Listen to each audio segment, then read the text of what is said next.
please. Good morning. It is 8:30. We are here with Tom Gaines for our Administrative Director of Central Services Weekly Update. Welcome, Tom. This meeting is recorded and will be available on YouTube. Before you start, Tom, Yeah.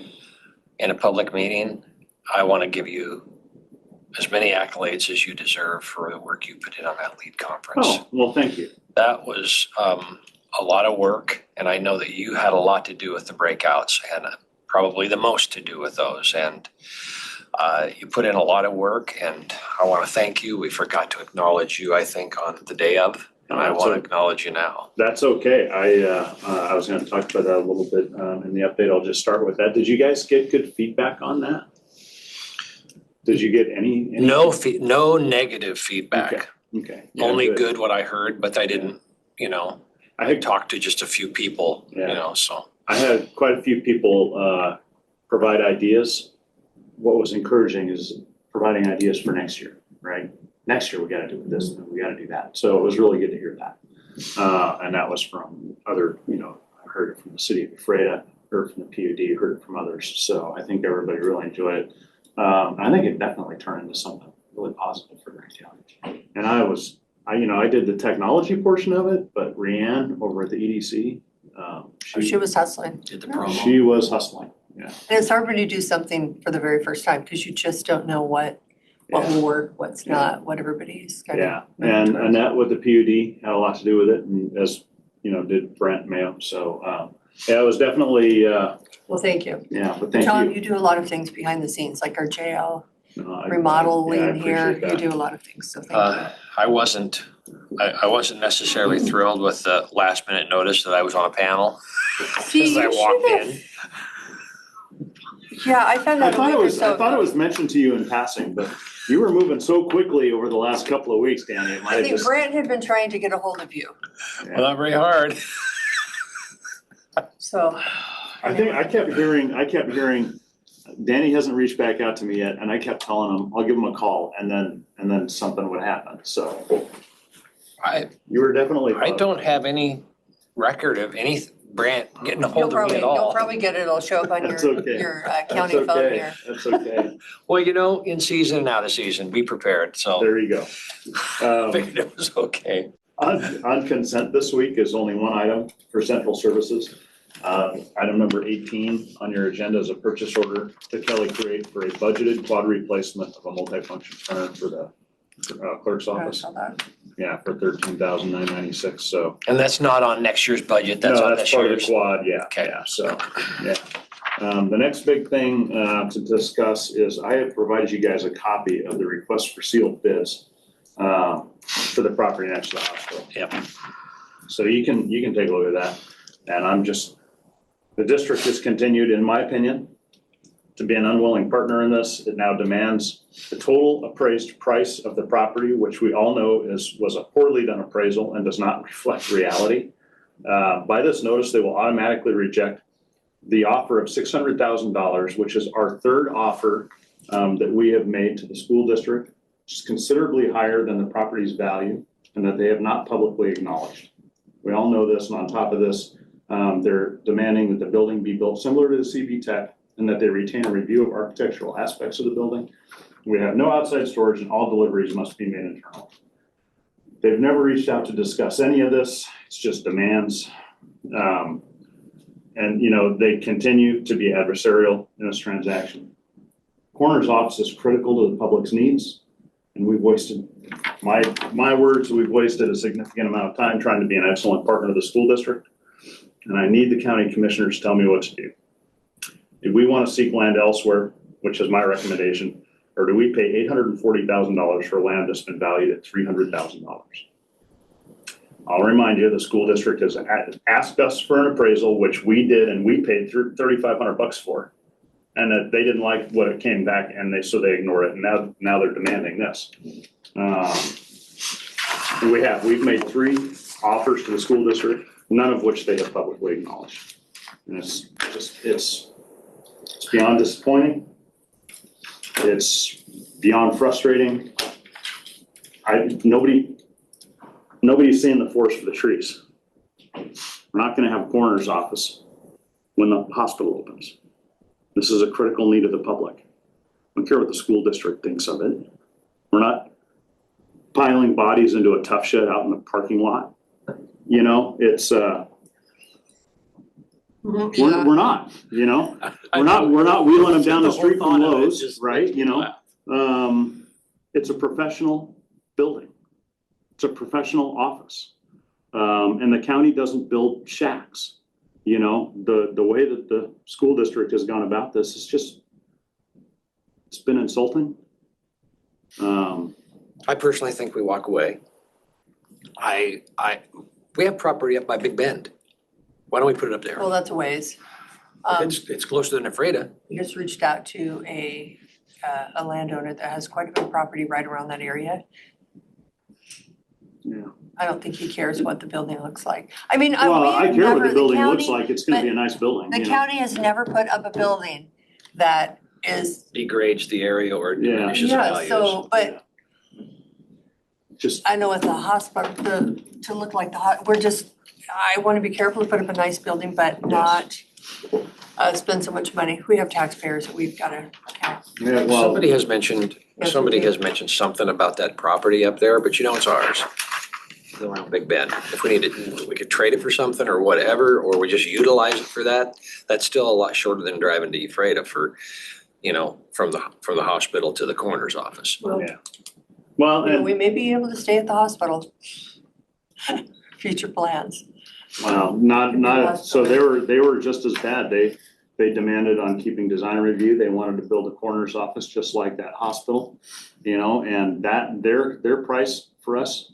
Okay, so I'll remind you that our jail is coming in, right, we're currently at about $770 per square foot. Our coroner's office is gonna be over $1,200, close to $1,300 per square foot. Mainly because of what they were doing to the outside of the building, had nothing to do with the inside.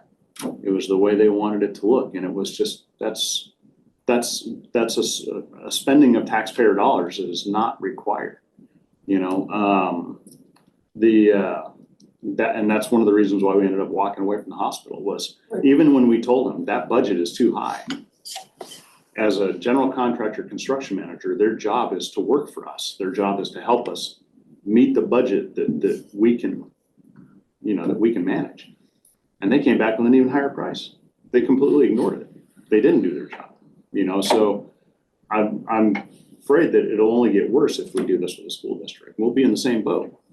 No, we want it to look this way. I mean, if we're gonna buy and own land, why would we give somebody else discretion as to what we can and can't do on it? That they would demand that is to me just a non-starter, but. Let's say we walk away. What are your ideas? I Daryl threw out mine, but- had some parcels in mind. I need to talk to him again. I'd love to take a look at this property you were talking about. If Cindy knows some people. I'd also like Rob to be a part of the conversation. We do have the parcel. The board has actually asked for it. We had it appraised not that long ago. Yeah, So but it's up in that. I'd really want, What are you talking about? The parcel by Big Bend. but I would love to get a unanimous decision from the board, you know, and make sure that Rob is fully on board with it too, so. I just, there is, I believe it's a coroner's office in, is it Kilcass? Where it's just in a rented office space. I mean, it looks nice, because I think when you think about a coroner's office, yeah, people can continue to do business and it's not an interruption, and we will have a sally port, like you said, we're not. Well, and We a have lot of people respect don't for the realize, bodies you that are know, coming in and when, leaving. when there's a death investigation, I mean, everybody wants that office when the death investigation is somebody in their family, right? Then they don't care, you know, so, but when there is a death You mean the investigation. rest of the time they don't care? Yeah, but if there is a death investigation, you know, that body is not in there very long. The body is in there long enough for a funeral director to come and pick it up, and then they take it. And unless an autopsy is being fully performed, you can verify it with Craig, but I don't think a body is in there for any more than a couple of days. You know, and it's not like it's this repository where they're just kept for these long lengths of time. It's transitory. But it is a It's not the critical. picture they get on TV of what a morgue is. There's lots of, tons of drawers where you can just pull out, you know. And who knows? Big Bend might put in a program with that there, that they could use internships, to help for morticians or for death investigators, In the coroner's office, Craig is already teaching 2 classes a year at CB Tech. So there's opportunity to expand something at CB Tech, but under the umbrella of these demands, I do not agree.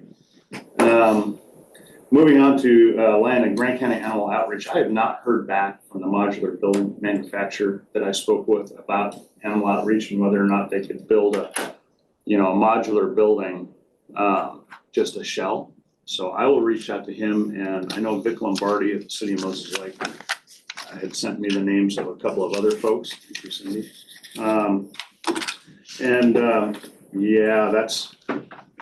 We should talk about that. So He said, give him a call. Okay. Did you talk to him? Yeah, I'll talk to him again.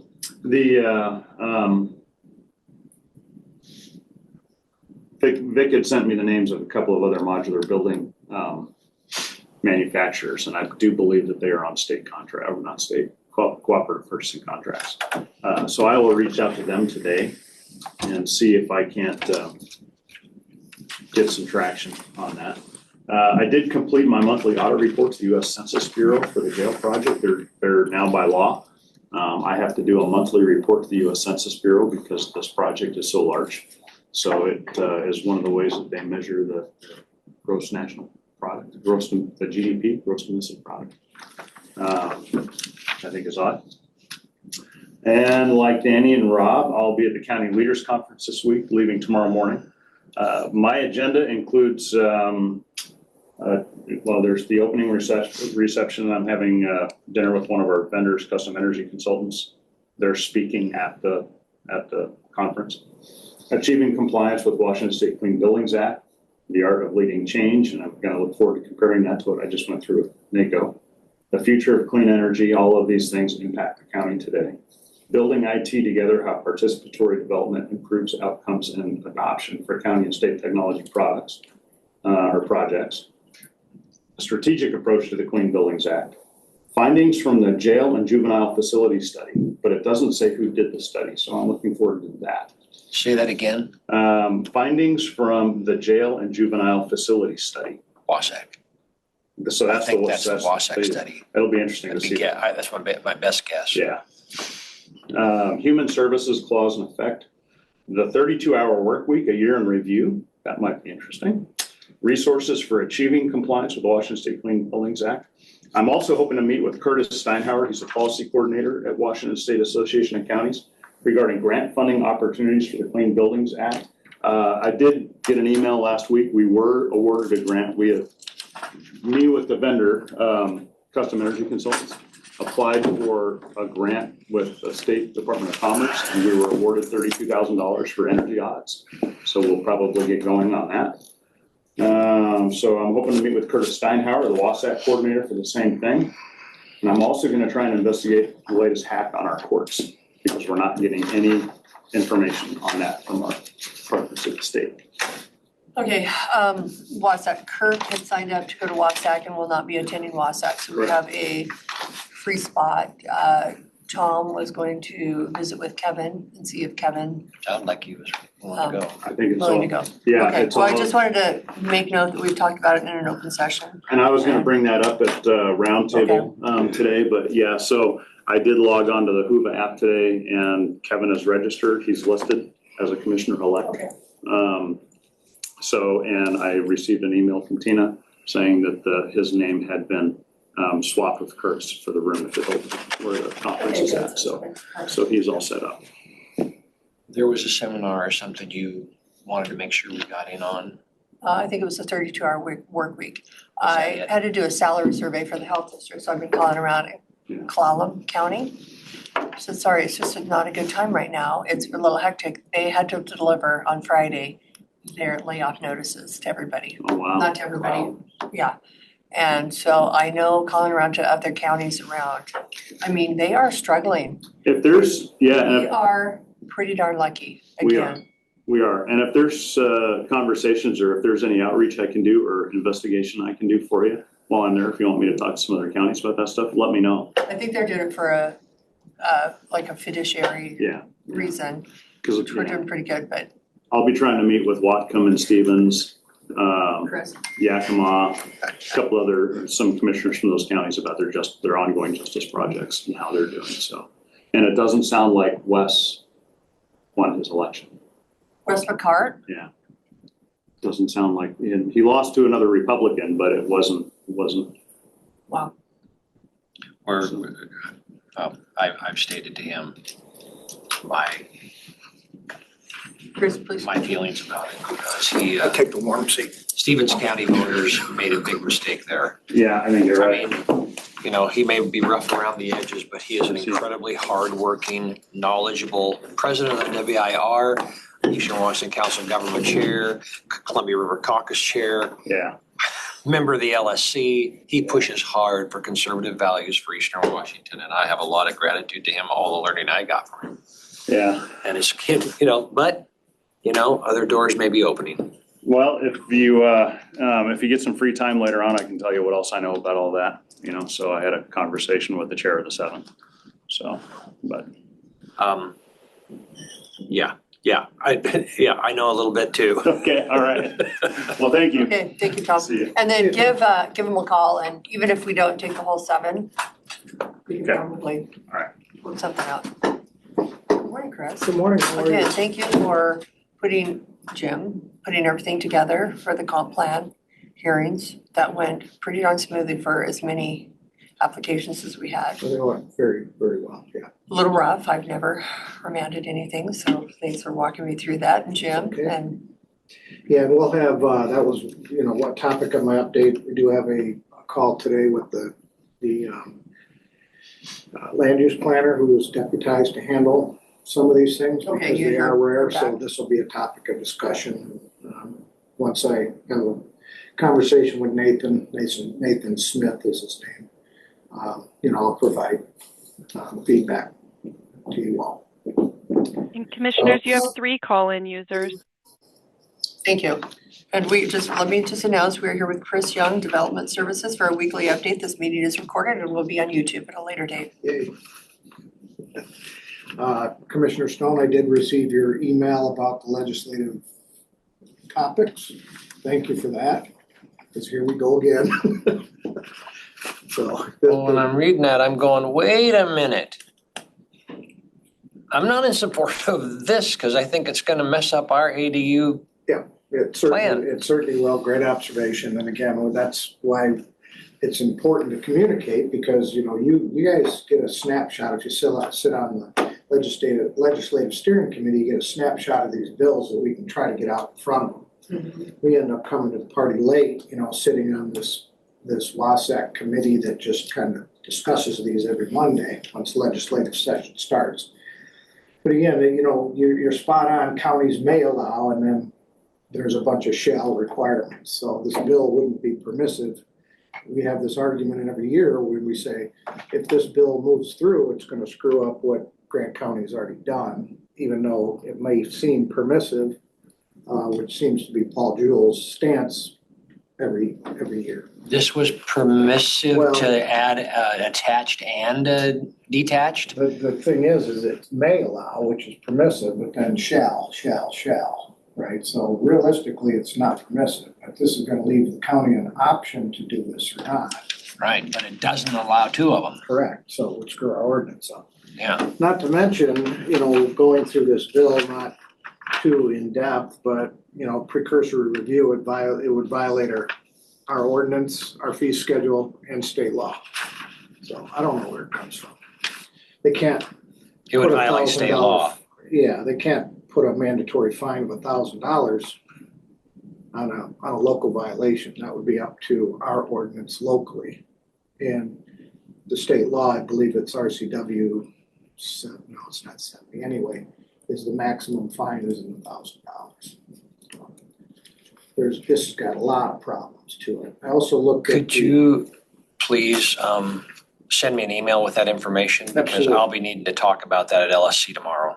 Yeah, and also I looked at the middle housing for the landlords, starting on page 79, which Mhm. is a great idea. I haven't had a chance to really dive both feet first into the bill. The interesting thing is there's an underlined statement in there that any decision wouldn't be subject to administrative or judicial appeal. Again, I don't think that the legislative authority, the legislature has the authority to do that because it would violate due process. But we're actually having conversations with our contract land use planner coming up and our consultants on the comprehensive plan amendment. Not this cycle, but cycle 2, to do the very thing that this bill was talking about, is allowing not only middle housing in landlords, but also some other affordable housing initiatives that we've been working hard on. So What is middle housing, Chris? middle housing is, you have single family and multifamily. Middle housing is in Like a between. duplex or a triplex? It could be, it's more of the plexes, but we're looking at more of a middle housing concept of cottage housing, where multiple single-family dwellings, small single-family dwellings would be located on one lot with shared amenities, shared open space. So that's really our middle housing strategy. But to answer your question, the middle housing is everything between single-family and multifamily, which could be Okay, but duplex, triplex, fourplex. But an 80 by 100 lot isn't big enough for two really. Are you talking about 1 acre lots or what? Well, we have some pretty unique landlords with some substantial residential property, which would be beneficial. With the change last year, which allows the retail use to expand a little larger, we're Which thinking, I was like, seriously, that doesn't help housing at all. no, but we're thinking, well, now that you can build those support retails, you put the retail on the first floor and then the mixed housing, the middle housing on top. So you're not using the underlying zoning land. You can do that then? On, in Pretty a sure. land rent? Wow, Pretty sure. Yeah, wow. so that's really You'll what build them we're, really fancy and it won't be as affordable. well, and we do believe it would be in like Beverly, Schwana, right? Certainly affordable and, and again, with those shared amenities, and again, the co-living housing kind of fits into that, the middle housing fits into that, all of these associated bills fit into it, big picture wise. But I'm gonna take the opportunity to really dive into that and I'll let you know. I'd appreciate that because the more expertise I have from you on that to go into that meeting tomorrow, the better I'll feel about it because I had cursory reading is what it was and I was going, wait. Yeah, you were spot on the initial one. If they're messing with, again, we do our job and very well according to what Grant County's needs are, what Grant County's resources are. The Lambert bill is good, but it's clearly a West Side bill, right? Because it's exempt parking. When you read into it, it's all about density, right? We don't have that density problem over here. We have vast amounts of space. We don't have to worry about off-street parking requirements and mass transit like Everett or Seattle or Linwood do. So they really should just the narrative should be let the counties, we're subject to Growth Management Act and the plan, let us do it. Right, let us do it because we're talking about these very things and you can't really legislate your way out of it because it's a square peg going into the round hole as we discussed at the summit last week. These things are born and really evolved from the West Side mentality, which has totally different geographic and demographic problems than we do. So we would craft it unique to Grant County. And the other counties that we work with would certainly, I think, follow suit.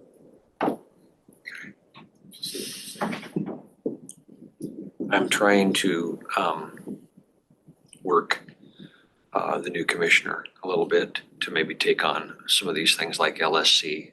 I know Rob's not interested. I assume you'd not want to be on LSC this year. You know, I'm just not a fan of driving over. I started with, I started working him at the lead conference and I really want to sit down with you and talk to you about the but things I mean, that I will do LSC. Sometimes it's really hard to throw a new commissioner in there. You might just want to get a grasp of what was happening. I'm inviting him to come with me to the LSC meeting Okay. here at the conference and we'll see what he thinks. Can't force him, but I'd like him to catch a. But I don't want to think like, vision. here, you gotta do LSC right off the bat. Well, I did. Might not be, Yeah, and I think it's exciting. You know, I like it because it does keep you sharp on what's coming. Yeah. Right, and it does affect our job directly. So I enjoy it. But you're right, if we don't have them at the front lines, then we're gonna be behind the 8 ball right away. Thank you. You know, I'll be at the round table today where Jim put together the walk-on item for tomorrow's consent agenda. Oh, we have a walk-on? Questions on that, yeah. For all of the ordinances and resolutions for the comprehensive plan and unified development code amendments. I just put on a walk. Can I see it? I just gotta recall it. I don't think I just sent it this morning. Oh, is this for next week? No, it's for this A week. walk-on? Yeah, that'll be our walk-on request, it'll be the comprehensive plan Oh, okay. ordinances on the UDC amendments and the resolution for the comprehensive plan update. So it's quite voluminous, there's 9 ordinances and 1 resolution. 9 ordinances and 1 resolution. It's a lot of signatures, dude. Yeah, I'm not gonna because be here it's, tomorrow, yeah, the UDC Is is, Rob gonna be here tomorrow? Do as you far know? as I know. Okay. Is he going to the WASAC conference? He wasn't gonna leave until after consent tomorrow, I Oh, think. okay. He doesn't have the meetings I have. I have 2 meetings tomorrow. Okay. I'll be on virtual, On WASAC? some of the stuff, yeah, because we have our, Oh, I didn't know you could, oh, there's I didn't know there's an option. yeah, with Jim being on vacation, I was thinking about going, but I'm like, no, I'm just gonna attend what we need to attend virtual. Okay, let's see if we can do virtual opening session or something. Thank you, Chris, for that sweet update there. I'm pretty Okay, certain the business meeting would be. I think the business meetings, that's the only thing I've seen that was Yeah, from the But WASAC you stuff probably have that some we're involved in, was access. optional virtual versus in person, Okay, good to which know. helps, because we're pretty short-staffed these days. It is 8:58. We are in recess until 9 o'clock where we will have our development services update. No, our Director of Organizational Services. I guess I'd say I'll stay and do that. No, All right. it goes really fast in the morning when the meetings are. one happy Monday. Thank you, you Yeah, too. thank you. Constituency of Grant County. Let me talk about my grooming. Good morning, it is 9:01. We are here with Kurt Esslinger for the Administrative Director of Organizational Services. And just FYI, Rachel was looking for you. They had an 8:30 meeting. Okay, did Holly you? has been Okay, so, talking to me. okay. It could be an old email from earlier. No, I can see why Okay. they just forgot something important that I reminded them of, so they should be okay. Today's meeting is actually, I'm giving over to Barb time to talk about staffing structure, those kind of things dealing with the commissioner's office. And so Barb and I have had some conversations. We had an important one last week. And Barb is at the point where she is requesting that she step down from supervision. Her view, and I'm gonna do a lot of talking here, but you elbow me at any time when we're talking about this stuff.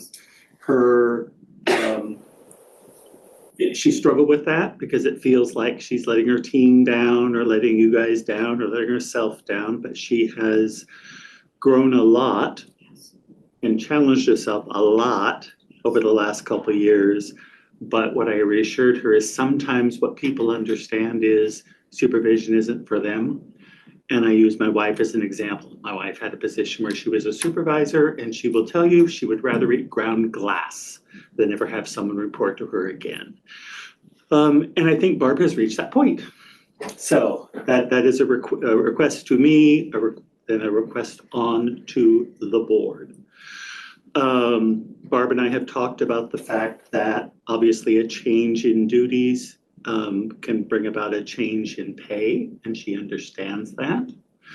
My viewpopoint and ask of HR is either we fold that into salary study. We've looked at that. That's been the answer for boards and other things, that something's coming. But what I definitely want to make sure we take a look at is our market data on clerk of the boards. Some are supervisory, some are not, and most of those markets tend to jump every couple of years. It could be where she is now is acceptable in non-supervisory clerks of the board. It could be that it's very close and it's a red line situation, or it could be that Barb would have to face a reduction in wage, but she is approaching that with good mental health. Absolutely. Anything to add on that request? No. Okay. Question. At this point in time, there's a deputy clerk of the board. Wouldn't you still need to oversee Kaylin? That would be the board's decision. I would I think- suggest, because we're in a transition again, because you'll be headed out, a new person will be in, all that starts to change. The next thing that comes up, if Barb steps back, is what do we do with that? And I think that your clerk of the board de facto is going to be a bit of a lead, because they do have to coordinate services. And so I think that's probably part of what that would look like. And then my suggestion is, I'm not sure you read my new email, I'm trying to do some things with schedule that'll keep me from sundowning today. My suggestion is that, Barb is suggesting moving to the desk, My old desk.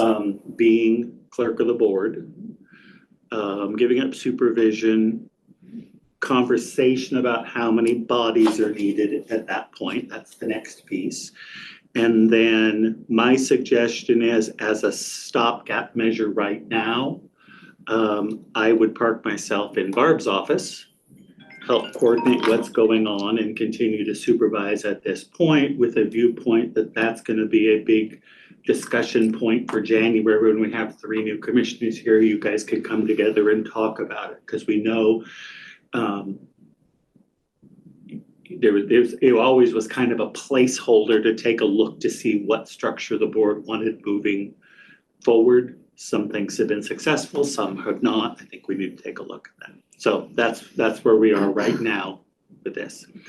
The second piece of that then for staffing is, I think I'm interpreting correctly, that we were looking at adding that additional body in with Brittany leaving.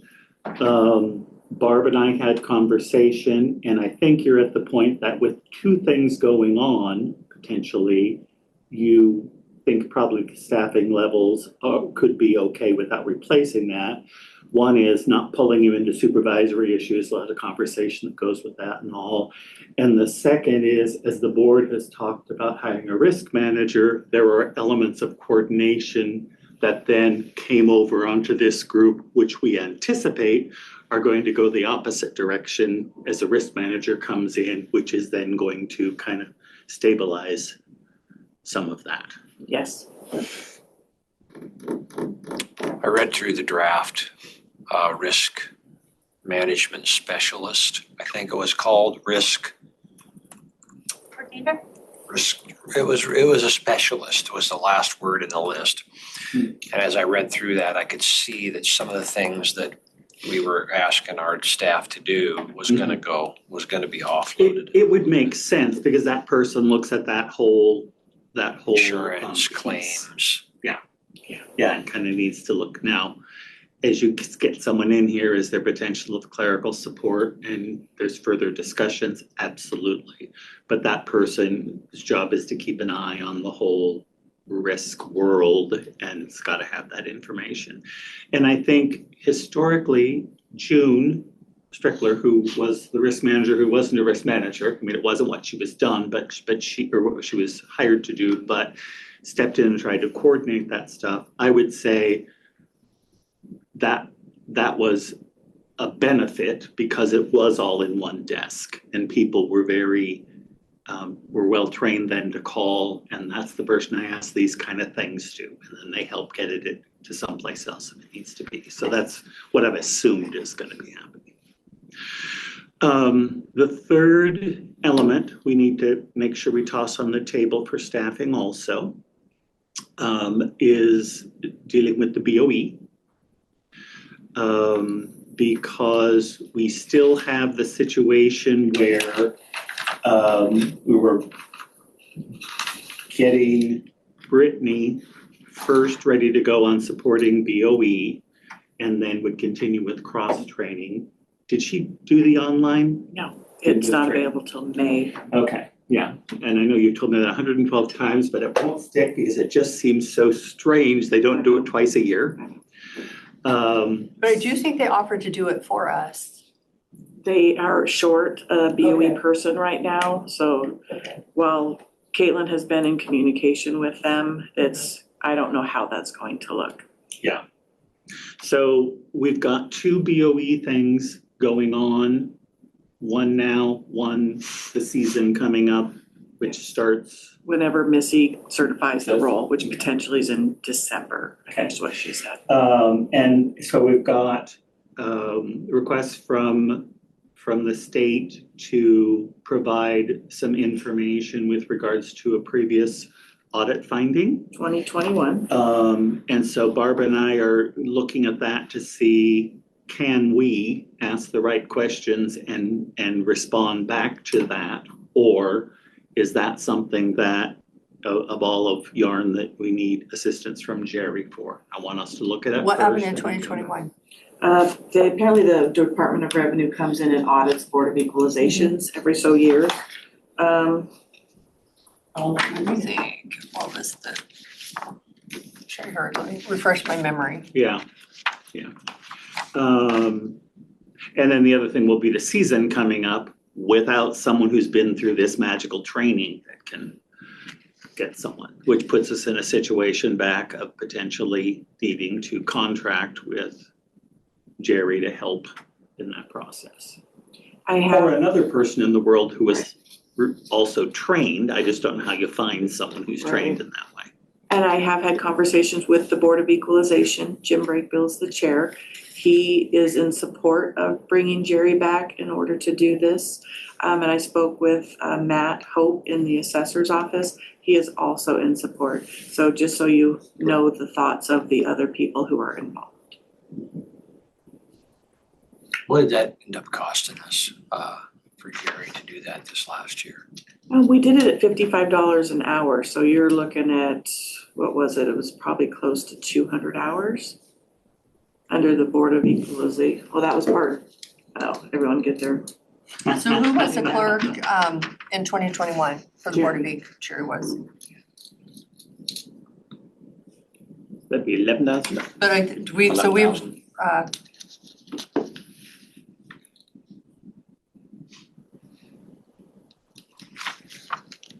That's the first time we've been written up, the Board of Ed.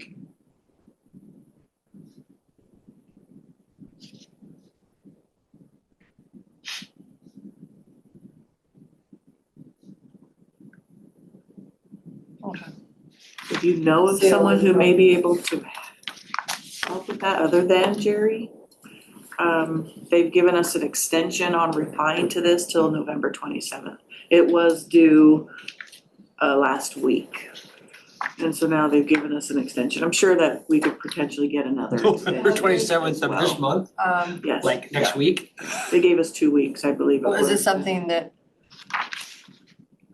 it sounds like there was a sale of a property and the board dismissed it. and more of a learning curve. Potentially. We reached out to Jim Brakebill and gave that to him as well, and he Have you said, reached out to our civil attorney over this? so the Department of Revenue wants to know what the county did to correct the So errors that they And so had. my first step, because I haven't read it yet, as last week I asked Barb to send it to me, I think on Thursday.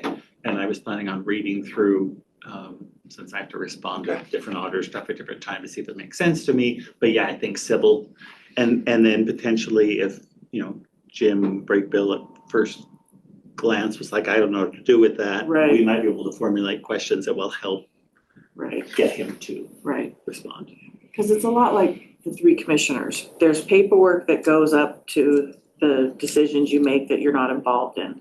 You make the decision, then there's all the paperwork that the staff has to do behind that. So I feel that that relates to that, To the paperwork area? in which Jerry was involved in. Oh, my So what did he do? understanding that this. did he reply to this? No, we just got it. After he was. 'Cause they review it every 4 years. Oh, okay, And so so- he hasn't had an opportunity, okay. No, we Okay. just got it. But I also, as I read through and we have questions, have no problem calling Jerry and saying, hey, Jerry, How would you respond to this? just you and me.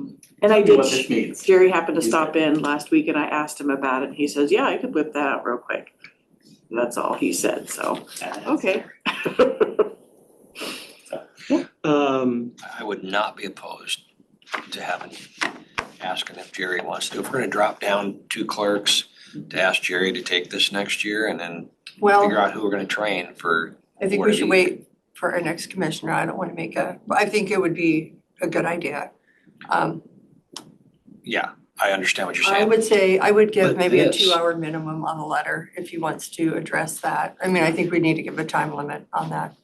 Mean 2-hour maximum. Yeah, maximum on that. Because he should know Yeah. what the corrections he did to I fix agree. it, or we still have So- the correction. As I have a chance to read through it, talk with Barb, make any determination, if my viewpoint is that a couple hours of Jerry to get this out, we can do that. For the ongoing issue, we would table that until we have new board in place to talk. I think, well, and Rob's not here. I feel like we're And making a then decision with 2 I will commissioners. also, my understanding is that the existence of this is not holding Missy up, but No. she's not, but isn't, This is something completely different than the whole reconvening for the 3 parcels. oh, okay. Yes. Okay. Caitlin reached out to them today because we need to get a decision on the reconvening of the Board of Equalization so that they can proceed. So we've got a few things going on, Okay, I thought this was holding her up from what she was No. gonna be doing. different things. Okay, all right. So if we answer that, and then Kevin, the new commissioner coming in, is on the Board of E, so I would like to take his Yeah, input. absolutely. So you want us to get an We need a extension new board of on this until January? No, Oh, no, sorry, different thing, until deciding what to do with the next year. Correct. Jerry, Okay, 2 gotcha. hours, you should be able to peruse through that and know what he's done to fix it, so it doesn't happen again, because it was probably brought up earlier. And we'll have to find a replacement for Kevin as well, so when that goes on, you can't do both, I don't believe. So we'll have to be That is finding a new BOE member. So we just had a whole Okay, cascade of topics for you, but they're all. I know. I wanna ask a question. So Kirk, you're the big dog here. Kirk has been kind of overseeing our office working with Barb. Barb's basically been dealing with you as far as our office goes. Here's our office staff. And Barb is asking for this to happen. Correct. So you would be kind of watching, being the eagle eye over the office staff Correct. at this point, and she would be clerk of the board communicating and working with Caitlin. That would be basically her staff would be her and Caitlin. Yep. And then understanding that the general overall structure and what the board wants, we're just putting a pin in that until new commissioners here, so the 3 of you can talk and determine where you wanna go. It sounds good, but I just don't want to make a solid commitment until Rob is here, because again, Absolutely. we've got, Yeah. I feel like Danny and I make a decision for 2 other Yep, commissioners. and I don't think there's any need to make a decision in, oh, are you talking about any of that, including Barb stepping back? Well, I'm fine. I would really, I would like that effective immediately, though. I am well, I done, guess if you resign, you resign. the supervisor. I am done. So, and I thought we did a transition about a year ago, the supervisory, that you were gonna take more on the supervisor, but maybe I was, I have been Barb's supervisor, so I've been working with Barb. then I thought you were And kind of then- moving more in line with, we kept Barb's salary the same, she was gonna do more over the clerks. And I didn't see that transition, so maybe it didn't, we had a discussion. Gina, do you recall? No, I don't know if you were. We Yeah, Barb's been over the clerk, she's been over that whole We staff. gave Kirk some other than oversight over that, over the supervisor. Yeah. That's what I saw. And don't kick me out of here too fast, No, okay? not. I wanna, I wanna be a help in this decision and I'm okay with what you guys are discussing. I just wanna make that public, and I Well- think that if you feel like we need Robin on that. No, and I Well, mean, and Barb let me- obviously doesn't do it. Let me approach it from a different direction, because part of the reason that Barb, and I've had this conversation and I'm in support of Barb instead of just saying, buck up, we're gonna get through this, is that it's impacting her health, it's impacting physical, mental, the whole thing. So I think that if the board potentially is not ready to decide on that, on that structure, that I would at least say that for in the near future, from a medical standpoint, it's a matter of trying to support Barb so that we don't. So this would be Barb resigning from Supervisor. supervisory. So I think, yes, I'm fine giving Barb that opportunity. I just, if Okay. we're talking about realignment of things. No, beyond But if that, this is a decision that Barb wants out, correct. I think Danny and I can, yes. And then the other piece, that is the staff will then need to know who they go to. I'm saying they can go to me, because either I'm here or I'm on my phone if I'm not able to drive, and I think I can do that, or at least we can see how that goes for you all Until the new year. until the new year, and then you guys can talk, because there needs to be some supervision So in I place. need to go to staff. Do I go through you or do I go directly to staff? You go to staff. Okay. If you're needing something, if you're seeing a problem, I would appreciate you talk to me so I can help deal with the problem. Okay. That's okay. Gina, That's did you kind of catch the way that? I've worked. Supervisory? Okay. You will work with Gina, HR Gina too? catches everything. Well, I feel bad. I don't know if she can hear. If you Come just sit like here a that. little closer. Gina's Okay. great. Now, who will analyze any payroll changes for Barb? Decorah is the consultant for the board, so it's falls to her normally. She is out, Gina's got the information, so they will coordinate that. I will stay, I mean, not like I couldn't pull the data and know where it all is, but I'm gonna stay a arm's length away from it simply because Barb and I get enough public disclosure requests in our life. We don't need one over her wages. I want to clarify though, that in this situation, we move this direction, Barb, you will oversee what Caitlin's doing.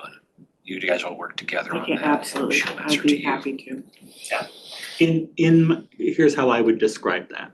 She won't supervise her, but she is, as a senior lead, she will coordinate all those services. Because that's part of that experience. And if you had, as soon as you have more than one, you need to do that. And she's the one that knows most how to make sure the board has someone where they need to be. We don't want to upset that apple cart and suddenly think that I'm going to know what Barb knows. So. And in the meantime, you will,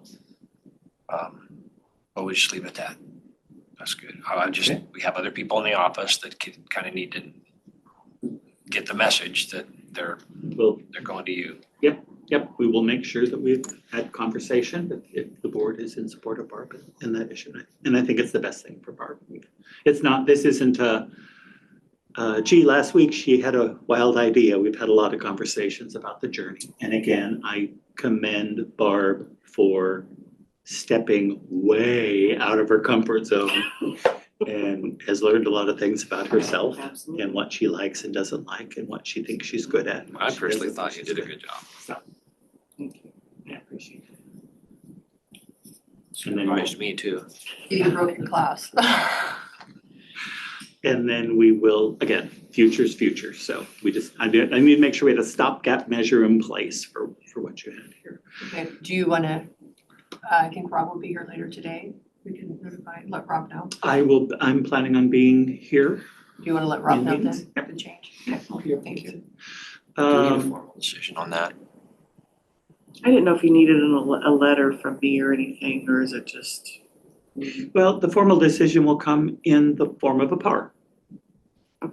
If you wanna send a letter, then we always act on a letter. Yeah. That's good. Email. Yeah, we'll look for signature on that Okay. from a PAR standpoint. And we to make meet sure with HR tomorrow. So I think all that is And good. Gina, thanks for I don't know if you heard, I've been calling for the salary surveys for one of the boards I sit on. Clallam County was just sending out their layoff letters 20 minutes before I called. So a little stressful. I've been through too much of that in my life. I always appreciate Grant County going slowly so that we don't. Well, this have makes to. me Yeah, very leery of Yeah. a bunch of new employees. If there's layoffs in other counties, better to streamline. Sorry for the interruption. Last thought I had, Tyler. So yes, data, we worked on data on Friday and got a technical issue, so that's what they're calling me for now, because they're wanting to know if I solved the technical issue, and I have to explain to them that I am not and never will be a programmer for Tyler, so no, there's someone else who's working on that. And then I was a lot hot under the collar last week, and I thought a lot about that. I'm gonna table that for now. I know no one did anything purposely, let's make Kirk crabby today. But it's tying into some of my ideas for the position and how I can help there. So I'm gonna table that so I can talk constructively about it when we have more time. I'm just gonna say, go Danny. No. I did follow up on this. And I think the disconnect that I had was that we need to incorporate Michelle so that she can go talk to Holly about the shortfall or the problems that are going on in HR so that, because in her world, accounting is going great. It's going Yeah. good, well, other than Michelle. But it's the liaison, Executive sponsor. it's her part's going good, your part is not. So you want her to, this is what I'm getting from, and I'm sorry, I didn't understand this until I'm trying to follow up on what happened. Yeah. You want Michelle to, I think, reach over, grab the HR component and kind of bring that up. And where I thought Kirk, and this is just me, Mhm. Michelle's here, we put you in that gap to kind of reach up, but you need that connection Well, with Michelle. And I mean, it was yes, just me not understanding. Yeah, yes, thank you. Yes, because what we have is a sponsor of finance, Michelle, a sponsor of payroll HR, which is Rachel. With Rachel leaving, we made the request and Holly agreed. We're gonna have a sponsor for finance, a sponsor for payroll time and attendance, and a sponsor for HR separately. So those three, which makes sense, and that should be Decorah. We have an executive sponsor, and that's Michelle. She's the glue. We hire Holly to do the stuff, but part of where I am is, and maybe part of that we have no questions or we're doing okay is because I'm giving you information, which is great. I have no standing. That's the person that's supposed to be giving it to you. And when I give you information and then I'm going into other meetings, there's a distinct blizzard chill when I show up because I'm the unofficial narc to the board. So part of what I am is have this person do their thing, or we need to be the point that if that person doesn't want to do it, endorse what it is you want me to do so I'm on the plan. Because sometimes a lot of my history here has been feeling like I'm listening at keyholes to try and find the problem to get in front of it.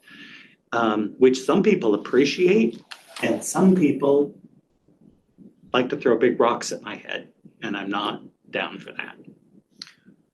We're trying to put together, or at least I'm trying to put together a list of agenda questions that we need answered by Michelle. Yeah. And I'm gonna make a request of you. Can you throw some of those things that you think we need to know Absolutely.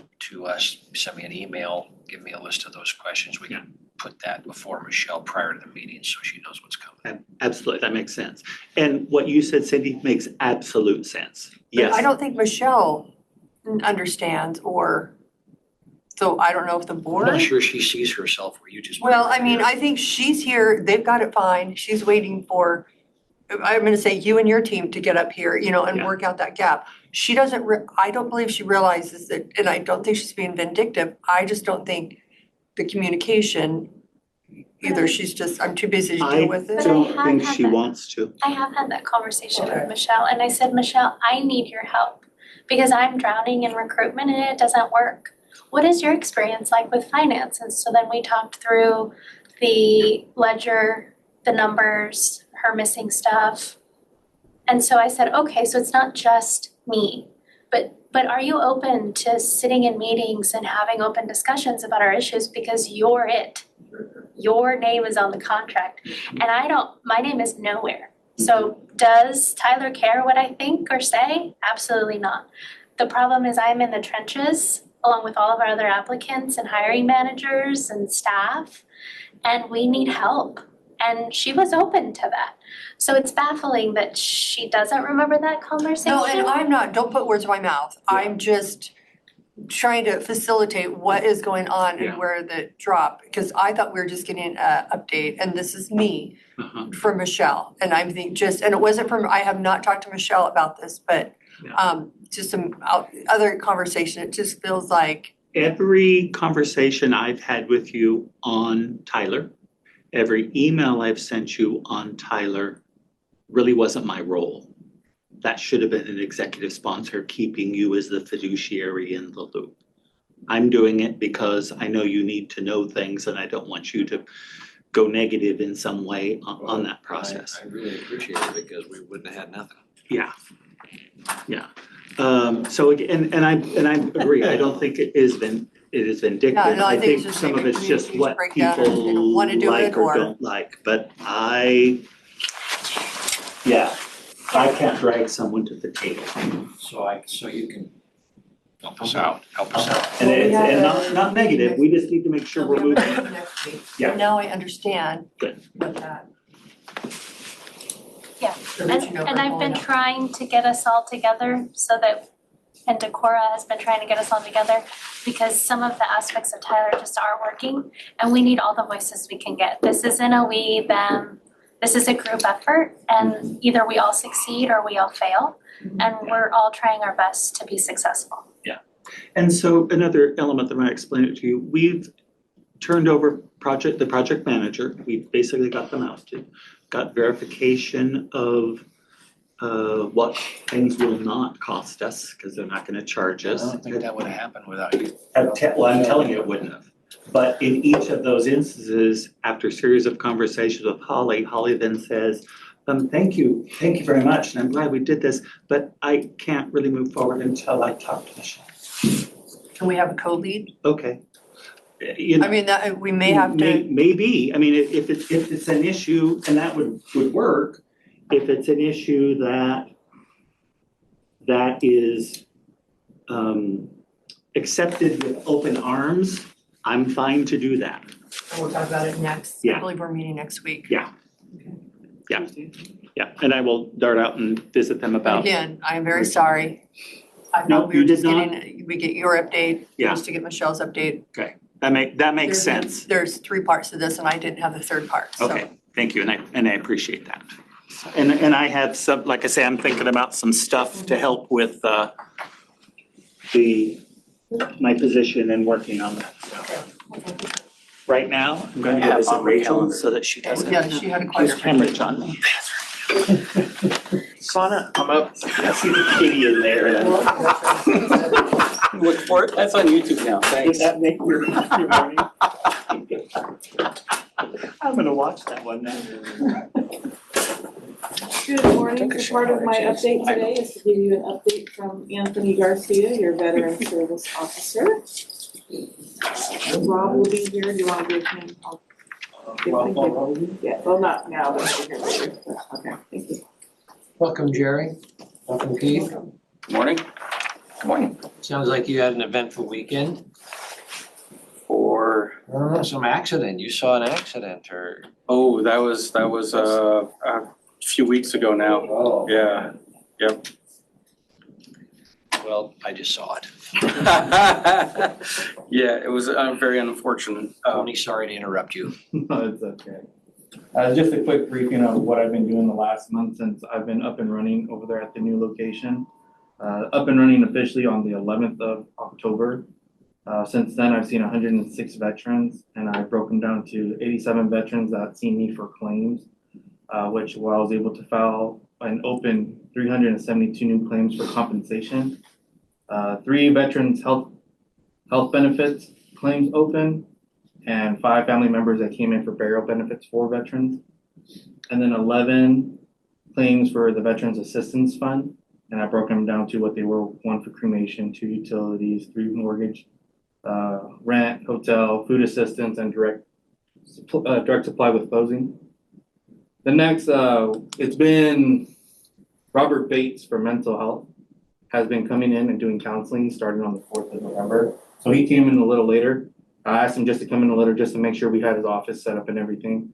And once we had his office set up, he came in. He's done mental health counseling with 21 veterans there in that location as of right now. He's in there today doing some mental health evaluations and counseling services as well today. Since we've been up and running since the 14th, the Vet Corps Navigator position, Tori, she's seen 75 veterans outside of the ones that I've seen. These 75 veterans come from the community where she's gone into Jeannie for Veterans Day, where we went and spoke to Jeannie. They had about 35 veterans there at a breakfast, veterans breakfast for Veterans Day. We gave them a little, this is who we are to support you, where we're located. And she's been doing great. She's scheduled 4 events as of now. One was Operation Off-Road, that was on the 9th of November. That one did great. We had 35 veterans in attendance there with their families. What's that? What was it? Operation Off-Road is where they took a group of veterans out to the sand dunes and they went off-roading. They did drag races as well. At the end, they had a veteran side, the liability form saying, hey, if anything happens, we're not liable. But yeah, they had a great time out there. They did a carne asada meal afterwards, and they had a little raffle as well. So we're definitely trying to get more events involved for veterans in the community so they can come out. The raffle a 4-wheeler? Side by They side? had some stuff from the surplus. We had a couple backpacks and sleeping bags. So also, I was able to communicate with the VA homeless program to bring in a medical provider to come into the office and provide medical hours for 3 veterans just for basic health exams. We're still talking to see what we can do to make that a more routine thing, whether it's monthly, quarterly, or whatever he can do to provide that service for veterans, for homeless veterans in our area. And then finally, just last week on Wednesday, I spoke to another person with the VA in the health department to bring in a telehealth screen so veterans can come to my office and do telehealth instead of having to go to Wenatchee or Spokane. So any basic medical things that they need just for to come and speak to their doctor, and their doctor to either refer them out somewhere in the community for labs or prescriptions, the veterans can now go there and see a medical provider over telehealth. Okay, that's, what you have just stated here, Tony, is absolutely fantastic. The last thing, I have a little concern about that because obviously you can't stick this terminal out in the waiting area and then talk to their doctor in a non-private situation. Do you have a room that you can get to that they'll be private? So mental health with Rob Bates, that's Mondays and Fridays. And So the Tuesday, telehealth Wednesday, gonna be, Thursday, okay, gonna be every other day. okay, you'll have a terminal in there Yep, we'll have beside everything. his desk. The VA will provide all the equipment, so nothing's gonna come out of the county for expense wise, but the VA will bring in a laptop, monitors, and everything to make sure that the veteran sits down and everything's set up for that veteran to provide that medical service. That's awesome. That's great. That is, So the telehealth, where will you be able to get the telehealth? It's coming directly from the VA in Okay. Spokane. So all the equipment, everything that they're gonna be issuing to us, so this way, nothing, we don't have to pay for anything from the county. It's just something that the VA said, if you have the space and you're willing to provide that space, we'll love to come in. And I said, yes, I have the space, we'll make it happen. And we're gonna be starting that hopefully next month. They're gonna come in this following week just to get some equipment in and have everything hopefully for next month. And the rooms, are they noise proof? Because Yeah, so when, apparently in the, at district court, they are not, so others can hear. yeah, so it's not 100% noise proof, but when they were building it, maintenance did put in soundproofing materials in there, so it is pretty well soundproof. But in as addition, we also have a white noise machine just to cover up any excess murmurs. Okay, And those little blocks that you put Yep, up. and we also were able to buy acoustic paneling to absorb more of the echo that reverberates from the offices.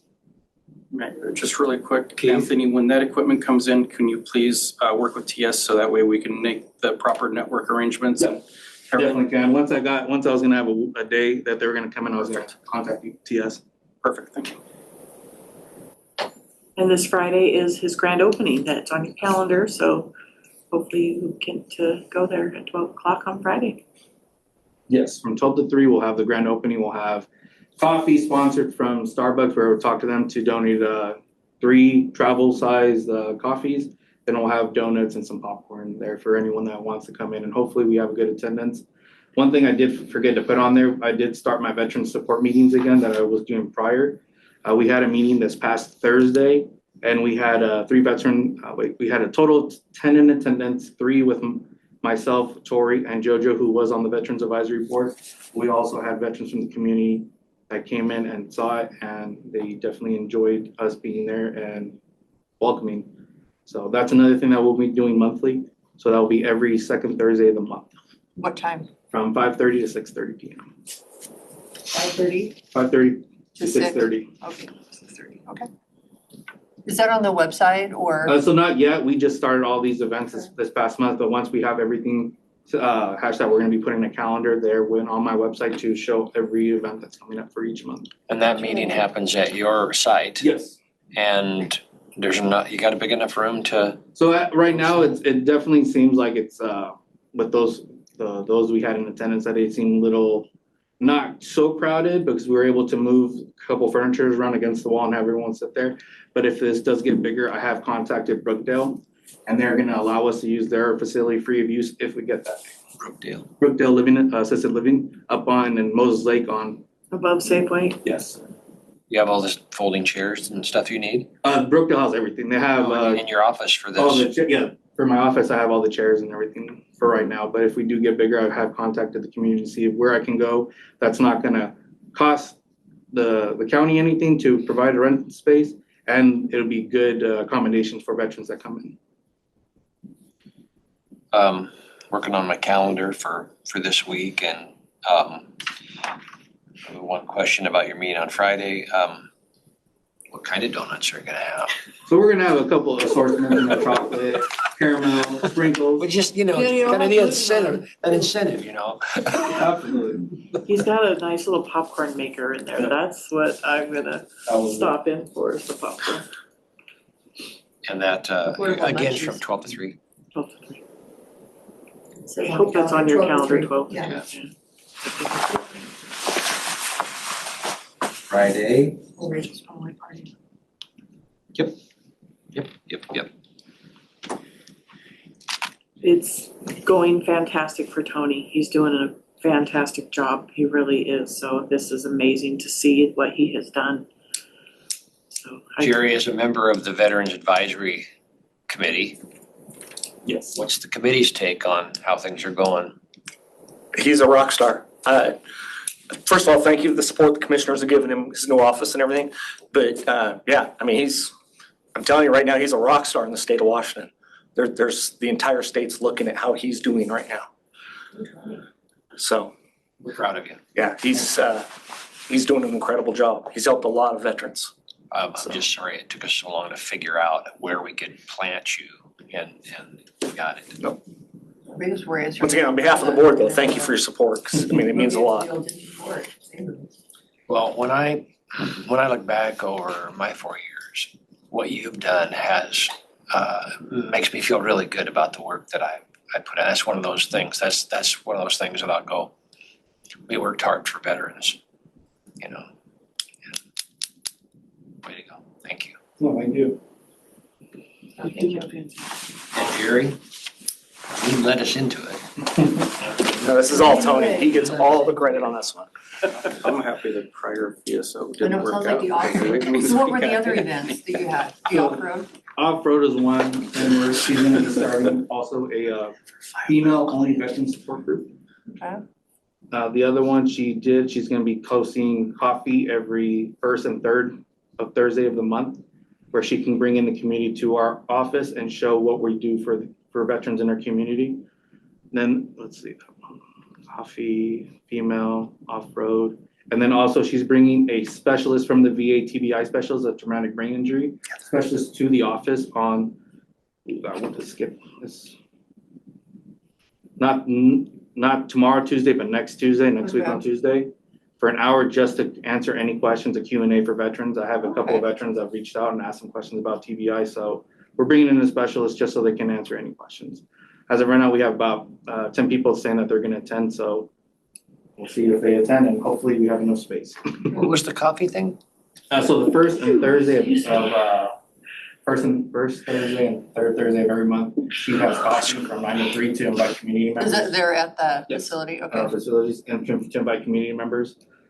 We had the Elks come in last Thursday and kind of talk to us about what they can do to support us in the community.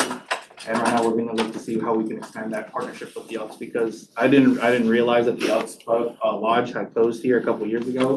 They're reopening it back up in Moses Lake, so they're gonna try to get us in coordination with that reopening. He did post the flyers up on the board outside of our office too, if you wanted to take a peek at them. Thank you, Tony. No, thank you. Thank you for your work. You're doing a great Well job. done. Absolutely. Definitely good work. Thanks, gentlemen. Good job, Jerry. Thanks, Jerry. Continue, Jerry. Take care. Okay, pending decision spreadsheet, number 1.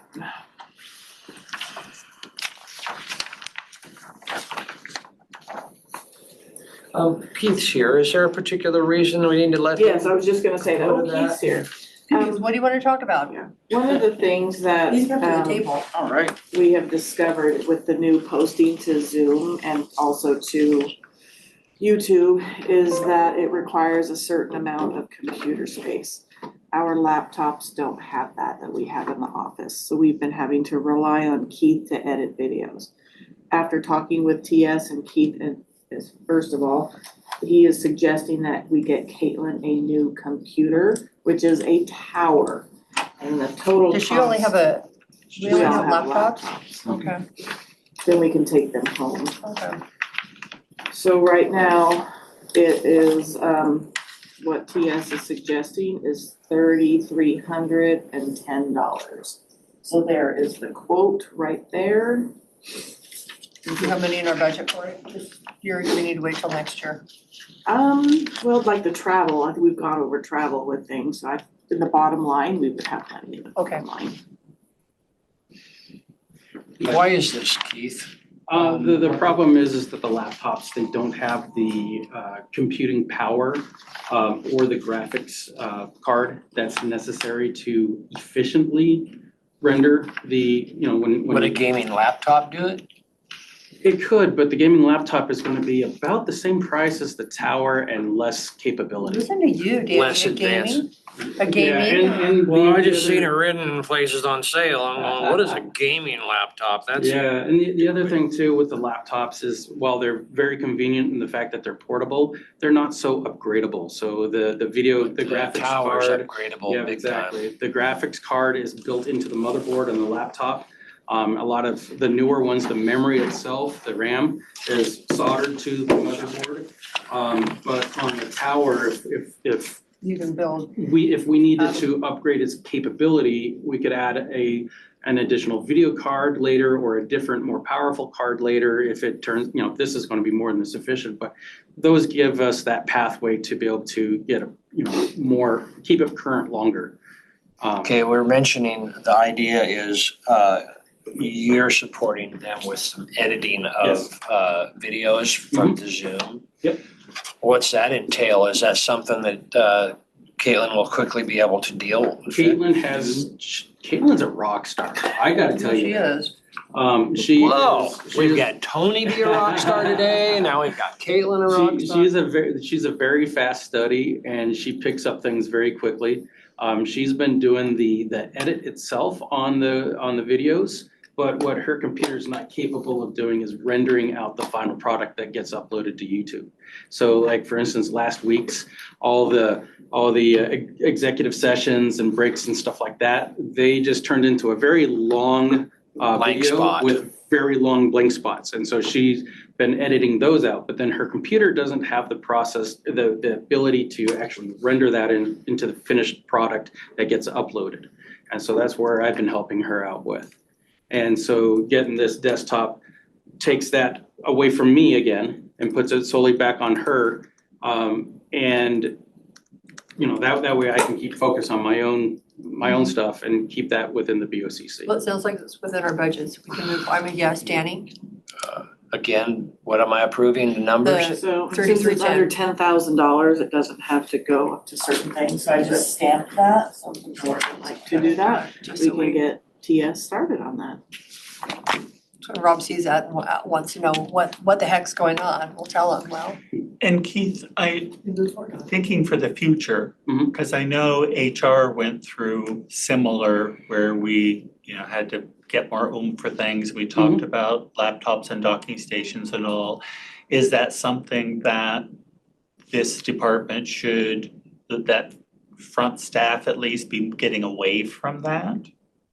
I mean, I think, more as we have more Laserfish, as we have more Tyler, as we have more this. The good thing about things like Laserfish and Tyler and all that kind of stuff, Tyler is web-based. So basically, any computer that can support a web browser, you'll be able to use it with Tyler. GP did a lot of processing on the computer itself before it put it in the database. And we just found it to work better with a more powerful computer. Laserfish, while there's a client, all the processing happens on the server itself. Okay. So it's pretty transparent to the computer.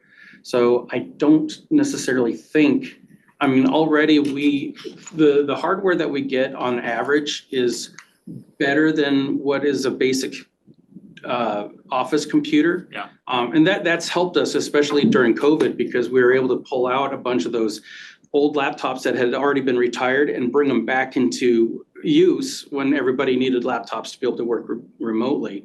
So we were able to pull those out of our garbage pile. Yeah, our garbage pile basically, and still put them to use them as remote desktop or other things. But for the most part, I think the hardware that we're selecting is already adequate for, or actually more than adequate in most cases, for office use, so. Okay, thank you, that makes sense. Yeah. Barb, you circled this number. Yes, I see total price here, and back here I that's the see, old quote that I clipped to it, so okay, disregard and this the one I last see two. 3,007 for total price. Yes, and then they changed it to the 33. Okay, so this is what we're approving right here. $3,310 Just clarifying. Absolutely, keep me on the and toes, 27 Danny. cents. And I'm gonna initial that I saw that. Perfect. I'd hate to say that the ticket's closed now, so hopefully the prices haven't changed in No, it the, shouldn't. in the The week quotes that- are good for, I think, 30 days. Well, my luck, it'll go down in price. Right. Black Well, it's Friday already gone coming. up from $3,000 to 3,300, so. Just in this Wait another week and it'll be $100 off. If you get up to the office quick, run. Before it changes again. So thank you to TS, thank you for helping with all of this. We Yeah, thank you for really helping appreciate Caitlin with everything. this new venture that we're I apologize for manhandling you as I left the office. It's all right. No, I'm super excited the fact that you guys wanted to go this route. It's I don't know if we want to go this route, but we're just trying to and hopefully cut down on the public records request. Yeah, well, That's something I really love, the YouTube stuff, but transparency, I think. oh, absolutely. But yeah, before I moved back to Washington, the county that I lived in Florida, back in 2010, they were already streaming online. They had their own website, but it was already online and it was able to be seen, anywhere. And it was a wonderful thing. And it actually fostered more community involvement in the local government, which unfortunately, I don't understand why in Grant County there's so little. So maybe. Things are good. It's quiet. It's just when there's a question. Yeah. That's when the transparency seems to come to the Exactly. question. And if I may take just a moment longer, Danny, that instance that you saw on my Facebook page. I got my CPR recurrent training over at Renew.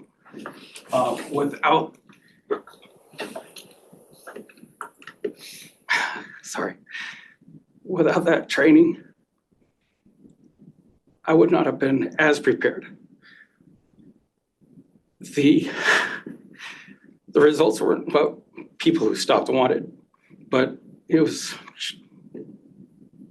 a crazy experience. Now I'm gonna have to go to your Facebook. It sounds whatever you did, it was an extraordinary measure. So thank you, Keith, for. Yeah, there was a fatal wreck that I happened across, and myself and 3 other people stopped and rendered aid. Unfortunately, one of the people didn't survive. So. But they worked on it for 20 or 30 minutes before the. Yeah, a total of about 40 to 45 minutes total. Before you got an ambulance there with the EMS people. Yeah, yeah. So without Renew and their training that they opened up to us, so I just want to say thanks for all that. Well, It's good to know. it certainly wouldn't be bad to do some of that over here once in a while, Absolutely. We're I've supposed had to to have have it, it. isn't it every 2 or 4 years, every workplace has to have a CPR certified? It's the certification is good for 2 years. I thought because we did go through that. I don't know if there's an actual requirement for us I think or it's, not. was it L&I? For me, it was voluntary. Okay, like on our farm, we have to do it. Sure. Yeah, you need to have, you need to have a certain number of trained folks, but not everyone has to have. My last understanding. And I'm Cindy's thinking, maybe. No, because Did I do know some we have to, research? no, actually what I'm Farms are thinking, different. we probably, no, but I thought it was again, our risk manager will be able to step in and help us and make sure that we have, because I thought we had to, I'm not sure. Since we don't have AEDs, it'd be nice to have that AED refresher. Absolutely. I'm still remembering Daryl. one Daryl's thing, comments on the last time we had it 8 years ago. Some things just stick in your mind. Keith, it's one thing, and this is where I'm just gonna say, accolades to you, thanks to you. It's one thing to have training, it's another thing to be willing to step into somebody else's emergency and being willing to help. Amen. And there's a lot of people that drive by that or just go, this isn't my deal. And it's a certain type of person that does the right thing in those situations. And I've been fortunate that I haven't had to come upon those kind of situations, but I appreciate the fact that you were willing to step up and so were 2 other people from our county. So thank you. Yeah, thank you. Thank you. Employee of the day here. Unintended. Fixed locations just need to I'll send have this up. Perfect. first aid Thanks. trained Thank personnel available. Have a great day. Field work, You too. when 2 or more employees are working in a location, at least 2 people with a valid first aid and CPR certification must be available. Okay. So I know that Public Works runs theirs. Yeah, we had a trainer. They could probably. Employees because they working do alone. Employees working alone must have basic first aid training and a valid first aid certificate. So they know when to call. Work themselves. Somebody Didn't was say choking, CPR. and they literally used the back of Yeah. the chair to Yep. just watch the. Visitor article.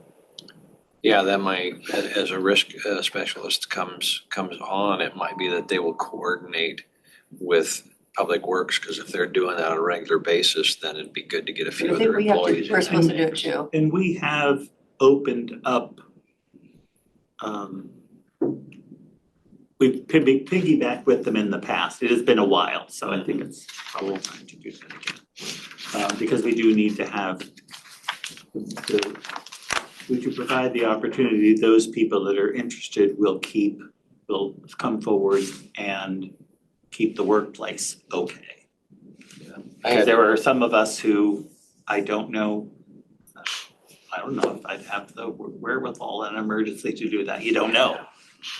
I've had the training multiple times because I hold a bus driver's license, but it's outdated now. I need to re-up if I was ever going to do that again. Should I add that to the pending decision spreadsheet, CPR training? Or is that something that I think that's doesn't something go our on risk here? manager will be taking on if we need to do it, because they also will also be working on some other things with HR. They do work with some HR components. Don't want to overwhelm them on the first day. Hey,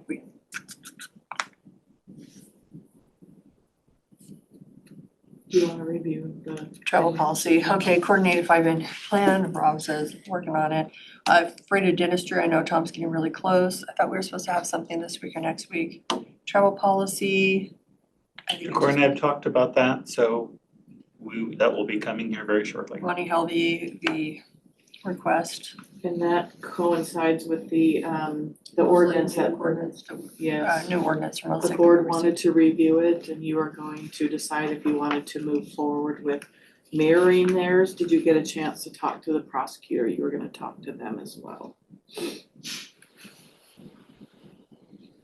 The sheriff too. Barbara Durback. It's been gone so long, she was the one that had taken that, so probably wait till she gets back and. Can we strike the contract policy? I think that's posted and Removed. Maybe you have the small and attractive items. What number is the contract policy again? it's down there under Superior Court office space, about 3/4 of the way No, down. I mean, which policy online is I it? believe it was 1600, I believe. 1600, They just- 1601. they just Gina brought it posted. to us last week. It's not posted online yet, so I was just wondering what Okay. number it was. Yeah, Decorah Yeah, said. it's online. I checked Friday and it wasn't online.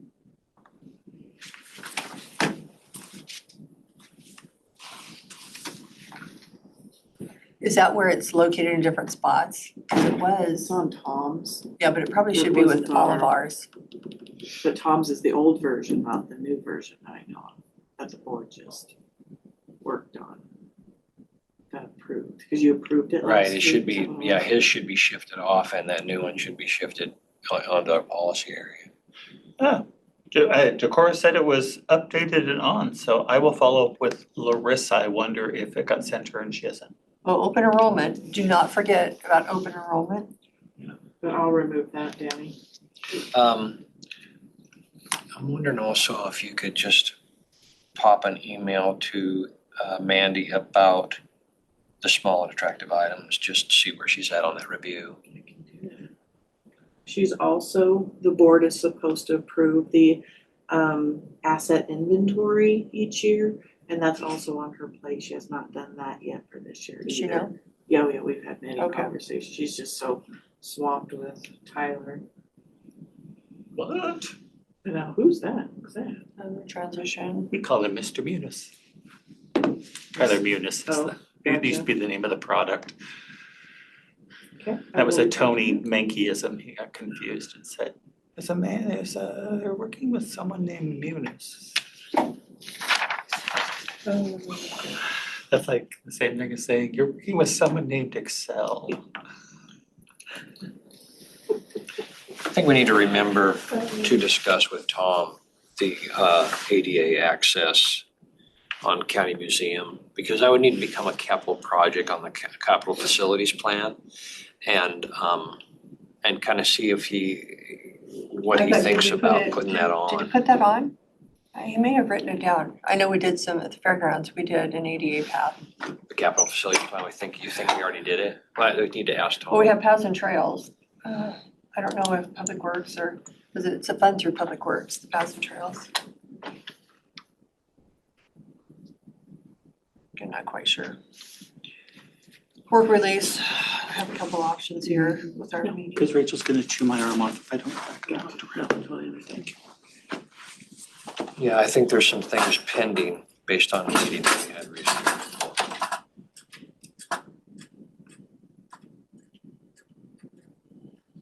And I think the last two are pending on our risk Yep. specialist hiring.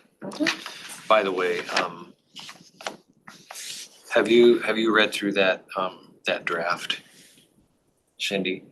Probably not, what draft? The draft of the risk specialist job description. Oh, I perused through it because I added a couple things and I was okay with it because I Okay, had I been was too. kind of emerged with, I thought Three or it four. made sense. It just, I think they were just so I gonna sent go out that for message to salary. them, Okay. and to Cora and said, hey, I this looks good to me. I thought it may even have first aid training. I do believe it has training on there as well, because it does have some working with the stuff.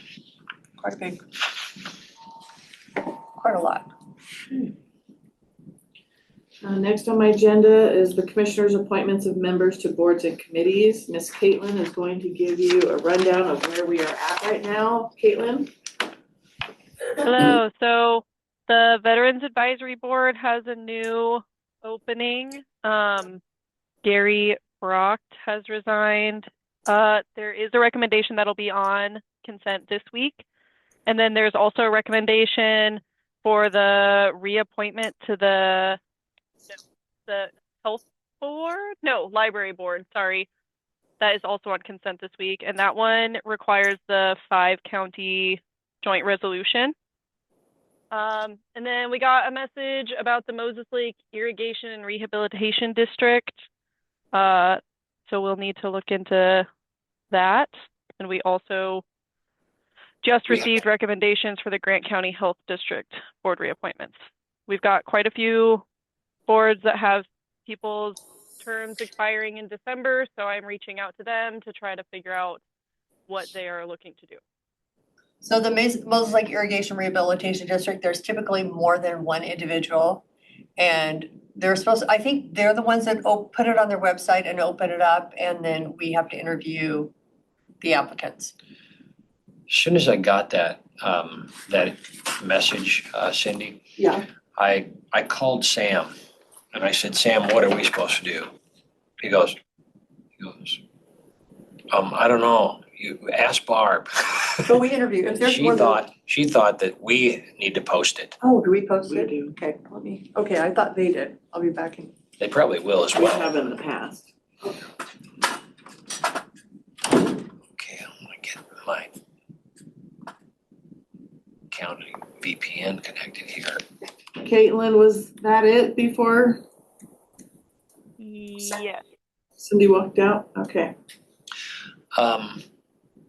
So Caitlin, I need to talk to you about this because I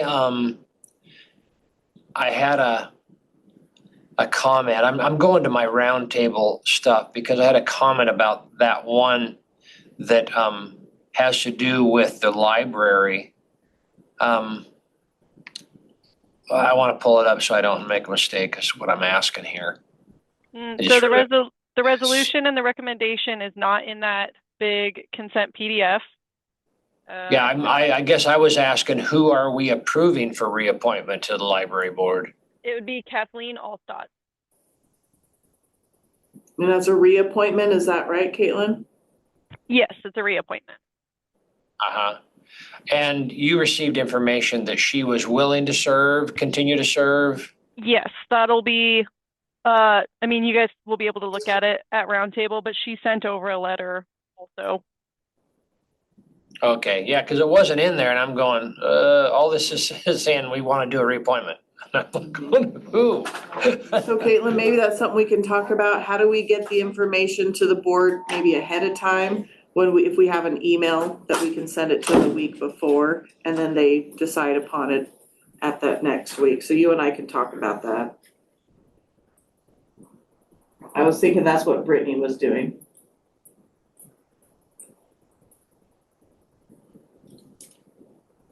How do you spell surplus? Is it such a Never comes word? up right, never. SED, S''D, never comes up right. I have no idea.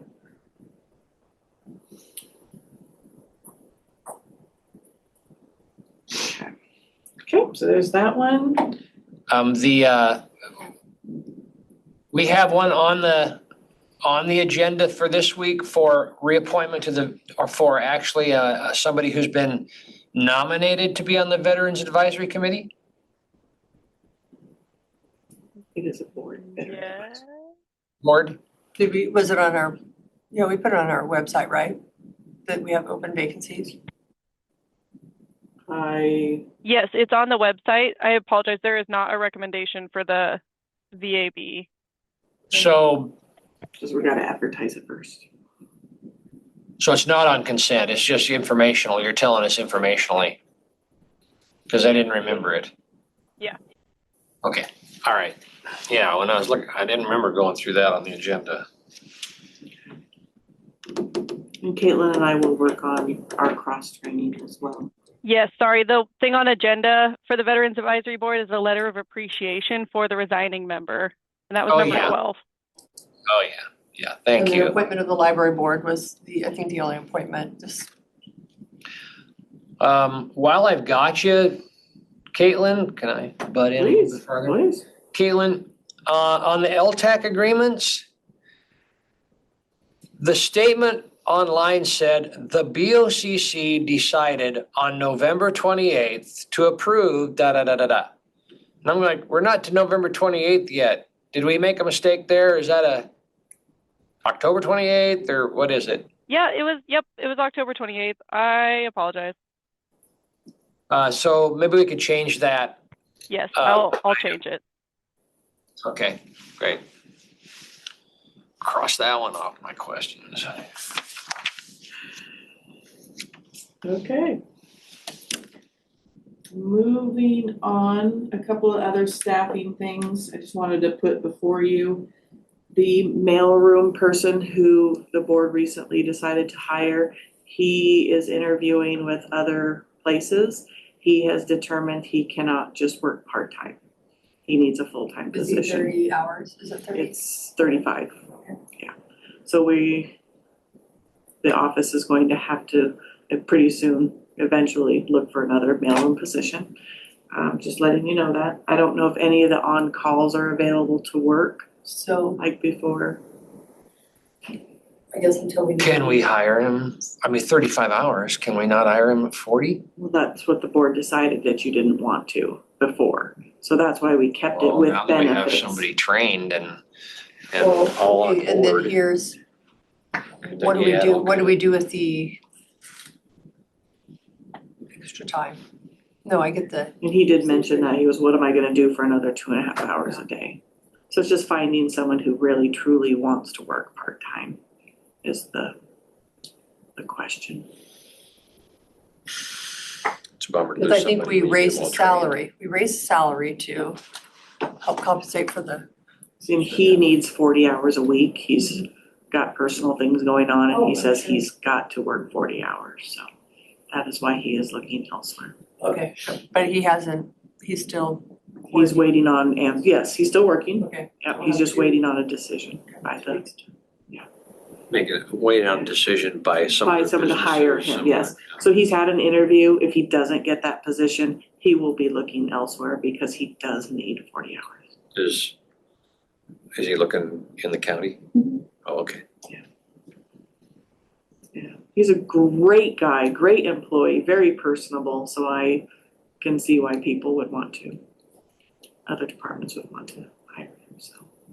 Stay tuned on that. He doesn't have anything yet, but he knows for sure that he will be looking Well, elsewhere. mailroom is kind of an entry position to get the foot in the door for the county, so it's. But it would be nice to have, because there's a lot to it. the billing and the technology and the machine, it would be nice to be able to keep someone, because again, where is that gonna fall? It's gonna take Carrie away from her position. Or in the on-calls if they're available. So things like that, it's just a domino effect. So just wanted you to know that. So we are good on the Board of Ec. We already decided to bring Jerry in for 2 hours to answer get that that answered. one thing, yep, and then Kirk and I and all them will talk about. Oh, this is the Well, and thing Caitlin he was, said. and yeah, Caitlin was doing the training. I don't know what happened, that there was, It wasn't the formal training that is required by the state, it was just attending a yes, meeting. attending, but Yeah. that's something, I'm not sure what happened. And She's maybe we right there if can, you'd like to Caitlin, and talk maybe to we her. can reach out and see if, I don't know if they're fully staffed. She reached out this morning. Oh, you reached out this morning, they're not. And she will get an answer back. They're reviewing. Oh, okay, you have everything. reached out. Okay, we'll keep us posted on that. Yeah. Absolutely. I got lost on that one. Who's fully staffed? This, according to Matt Hope, the Department of Revenue's appeal division was not fully staffed. So they weren't able to help us like they could. So she's saying she will attempt to help us today by reviewing those 3 reconvene. And what happens when they reconvene, I have no idea. Because I think we had training. The Board of before- Ec had a before training. Jerry, Yeah. retired. And then, And Brittany and We did. Caitlin sat on that, but I don't think it was not the formal clerk training. It was but the, they said they would do it for us, that we would not be but in. then they didn't have the staff, so they couldn't, yeah. More to come. Yes, stay tuned on that. Commissioner's office training requests. I'll work with Kirk about this too, but things have kind of changed since the last time that you saw this. With Brittany being gone, it opened up some funds, but now Carrie has requested to attend a grant annual training. The board approved a New Hope staff member to attend it in Washington DC. So they have reached out and let Carrie know that this would be very beneficial for her too. So Carrie would like to go with New Hope to this Washington DC training. So I've added that to In the top. 2025? Correct. So you're looking at about And 25. then they do have some commerce training. Because I Yes. think that would be huge. I'm not sure. I She think it's signed up grant for writing that a too. grant. Mhm. I think maybe, because Yeah. it's something we kind of get behind the 8 ball and don't do the local training where Yeah. they have some. So Yeah. that was, Carrie's been great. She's been signing up for everything and attending everything that she can. that's what she said. She sent some web. Yeah, she's been great. And then I did visit with her about our audit finding Okay. on that, so. Okay, she perfect. Yeah. sounds like was she's got not, she hands on was that. not aware Yeah. of it. So Yeah, the information was not passed down to her, so hopefully get it remedied. so we've got that for Carrie, and then Emily's got some online stuff that she would like to do. Mike prefers to go to the ones in person, so he's got one going on. So is this annual grants training, is this the Washington DC? Yes. And then what grants is this? Is this, I thought it was more geared towards Susie's national grants. Federal grants, yes, and that's a whole program. So they reached out to Carrie and was like, Susie reached out to Carrie, I think, or Alice. Alice did, yeah, because she did tell me about that. Yeah, and it's got a great amount of online training as well, so that she can participate in, so. Tony has some trainings through the WDVA that are offered too, so he's requesting approximately 3,200. I'm requesting approximately 2,900 to our Washington Municipal Clerks Association, International Association of Municipal Clerks, and my Washington Association of Commissioner Council Clerks conferences. I am almost ready for my MMC, and then I will be done with all training, and then we can pour more of that into Caitlin. I should have that this year. Question about Anthony. Yes. Is his usually come out of his Veterans budget, or- correct, it's all veterans. Okay, so Same with public records, theirs comes out of their budget. okay, So what is that, what's the bottom line on training for us as BOCC for next year? What's the request? Because you have 23,000 total. Is this what's in the budget? But that doesn't come out of current No, expense. so you'll take off Oh, Tony's 3,200. So minus 3,200. so basically And 3,200. then public records was 415 and Mike's is 9. They're still in so our about budget, though. 1,500. Aren't they still in our budget? They have their own separate line item, so it But doesn't at the come out of bottom, ours. but at the bottom line, I don't believe so. I think it's a different bottom line. Because they They're in have our their own office budget. separate training. So you, okay, but they're in I our could be office completely budget. wrong. So, for the current expense portion of it. So I think it would be 20, like 20,000. 47. What did we put in our budget? I don't know. This is what we had proposed previously, 22,000. So I thought that that's what Emily had put in there for the 22? board's consideration. But with Well, Caitlin, I see 18. When you take Oh, away, it's Carrie, 4,700 from Carrie there. on that. when you take away the vets and Mike and Emily, Perfect, then it's you've 18. got Yep. 18,425. So, And what do we, I'm a little what do confused. we as, And then the board just approved Caitlin to go to Laserfish next year, so that added another And I think that's, if we're gonna go, to her. well, okay, and I thought some of it was free. For Laserfish, it's to attend the Empower conference like Brittany and I did this year. Okay, So that's an in-person. TS is going to it as well. Okay, and is she gonna join them? Is there- Yes, they are already So speaking it's about what Free to do. go, we just, I mean, it. Oh, that part, yes. So yeah, that It's would have just been the twice as transportation. much. Okay. Yeah, what is it? CDI gave Grant County a grant certificate to pay for the attendance. So this is the hotel, the We'll have meals. to look in, we'll have to pull out our budget, I guess, and look and see, because I'm not sure if it, I can't say What yes the or no, board if it approved. was, if That's Emily what- put it in or. She did put it in. So She she did? put it as 22,000. We just increased it because Caitlin got approved and Carrie is requesting. So now we're up to 23. 23. Oh, but then minus the other two, it would be 18. Minus 3. so why would are you saying that Emily included Mike and Emily and Anthony in All in the the budget request? budget, yes, and there's, but rest. Oh, and there's. Is Emily on by chance? Yes, it should be.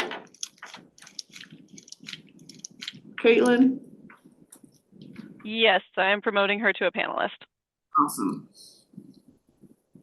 We'll go right to the source. I do have budget training coming up with Emily, so. Hi, Emily. Can you hear me? Yeah, I hear you now, Emily. I'm here. Can you hear me? Yeah, when you put the training budget together for the BOCC from current expense, did you separate out you and Mike and Anthony into your different areas? And so the number of 22,000 in the BOCC training current expense, is that 22,000 that you put in there? So in our budget currently for 2025, we had, sorry, I'm getting it to open right now. We had, well, ours is also split up by workshops versus travel. So we had $7,000 just in BOCC office for seminars and workshops, and then 15 for travel. And that is just for the commissioners, and then Barb and Caitlin, it also included Brittany. And then for public records, it is separately. Yep, we had 1,000 for travel, 1,000 for schools and workshops, and then Tony's Tony. is on his own separate budget. Yeah. So the 3,200 is really the only thing that needs to come out of our budget. Tony's, the 3,263, the No, commissioner's budget. his is in his. Yeah, but it's the only thing that, Oh, but when it's requested, we have a piece of paper, I don't know who put this together. So we I got did. 22,000. I just added the whole staff together. Okay, We have 22,000, of which this would be 18,425 spoken for in this, with so this sheet of where, paper. okay, where are you putting Mike and Emily? Because they're In in their our own office, budget, in the public records. They have training and travel in their budget, which is in our public budget. records. I know, but we have a separate area, it's just for our office and the commissioners. A separate line item, public records has their own program. Okay. So does that make sense what Cindy's asking, Emily? She's. Yes, it all, other than Tony's, it all comes out of the commissioner's budget. It's just that it is a sub portion of the budget. So we got, if we have 22 listed in there, then we have $33,575 of flexibility. Yeah. For training that the commissioners may do, or like, for instance, Kevin, if they go to a live new electeds training. He is signed up for that, by the way. I did confirm with him. He signed up. Okay, just squaring away all you were saying. Absolutely. Carrie will be submitting to the board on put on consent and out-of-state travel request for that conference. Well, if she could, I just would like some details on that. Is it grant writing? Is it federal? Is it, does Do I it send you coordinate? the agenda? Yes, yes. Okay. yes. Caitlin, can you shoot Carrie an email to ask her to submit the agenda to the board, please? And CC Kirk on that? She's probably running amok. And last but not least, and we're running out of time, tomorrow afternoon, you have a meeting with Missy to talk about the 3 scenarios that she emailed you. We do? Yes. So. Oh, tomorrow. Yeah, so please review these ahead of time so that we can get the paperwork done. I saw that. Thank you for. So she worked this weekend on that. Hello. While you're sitting here, do you mind pulling up our travel budget or our training budget for the BFCC? So I'm not gonna be in that meeting with Missy.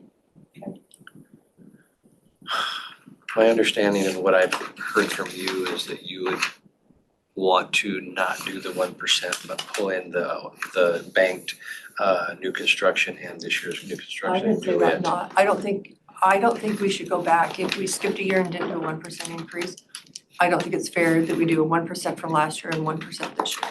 Not the Skip it. banked 1%, the banked new construction. Yeah, I think new construction needs to be added on. Yeah, I've never said don't add. Yeah. Because that was done in error. Right, so that would be this year's new construction and last year's.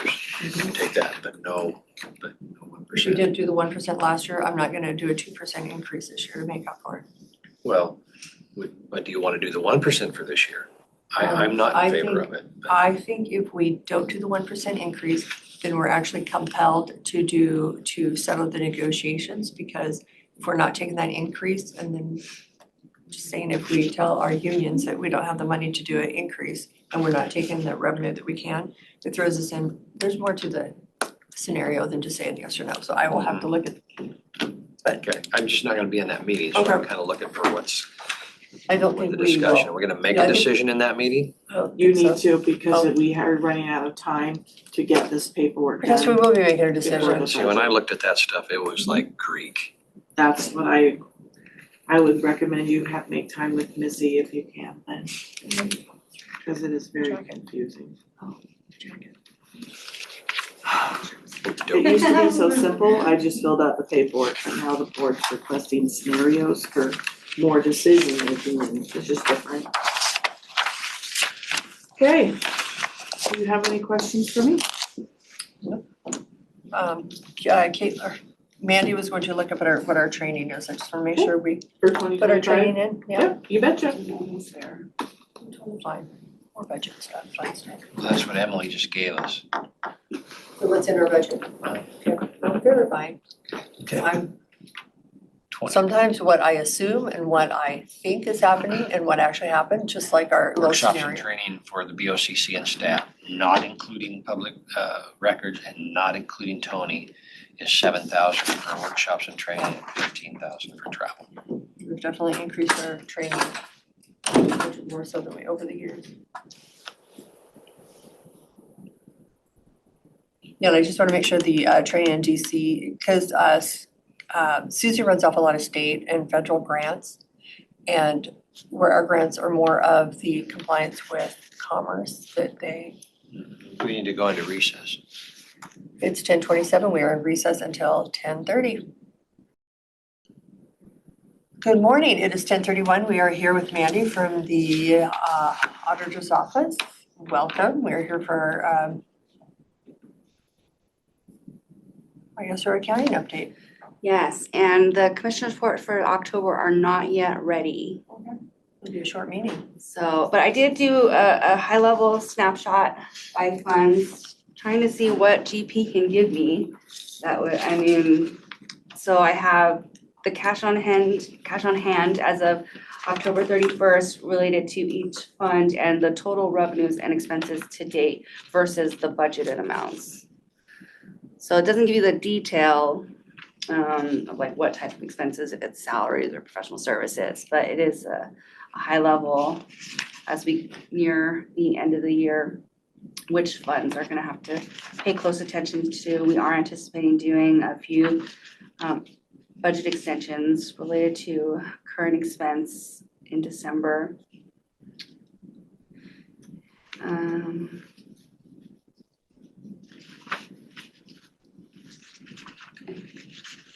It's hard when you get the information in different format to really compare it, but I would have liked to give you something since I don't have those one reports done. Just the fact that they take so long to run. No, this is totally fine. I've never seen this. I just created this. Thank you. Now we can.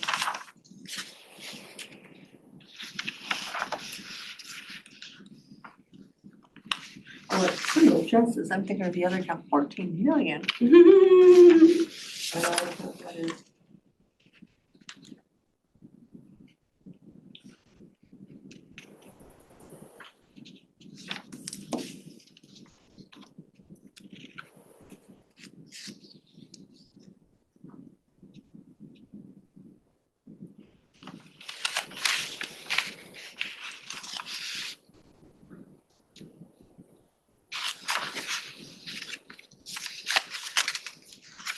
Senate House, 1406, that's a homeless.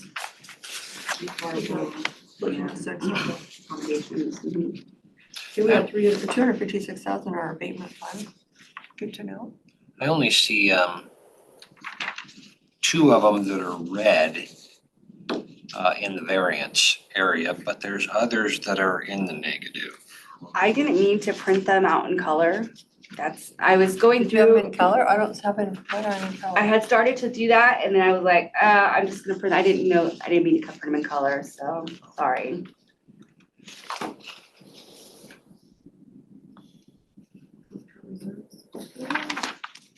Oh, I guess I do have some in red. Yeah, it should be just the first page, County 'cause roads. I had started to do it and then I ran out of time. And I was like, well, I'll just print them in black and white and no one will be the wiser. It's printed in color.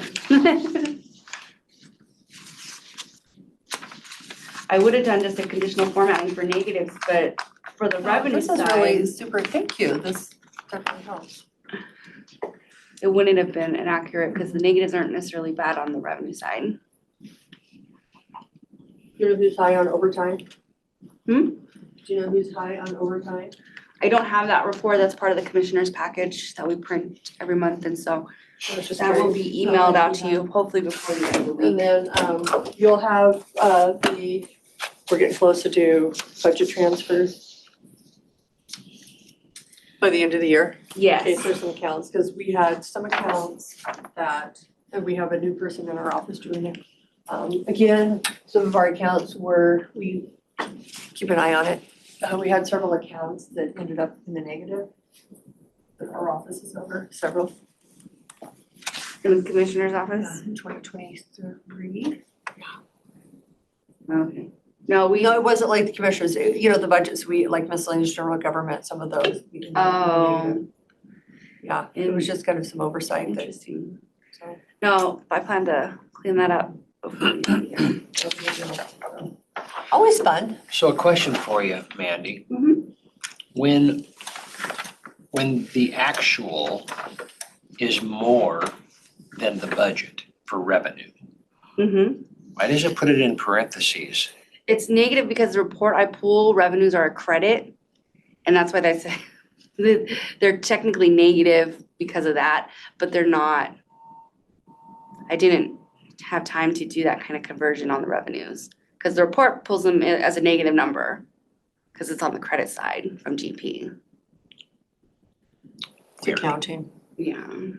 But the variance,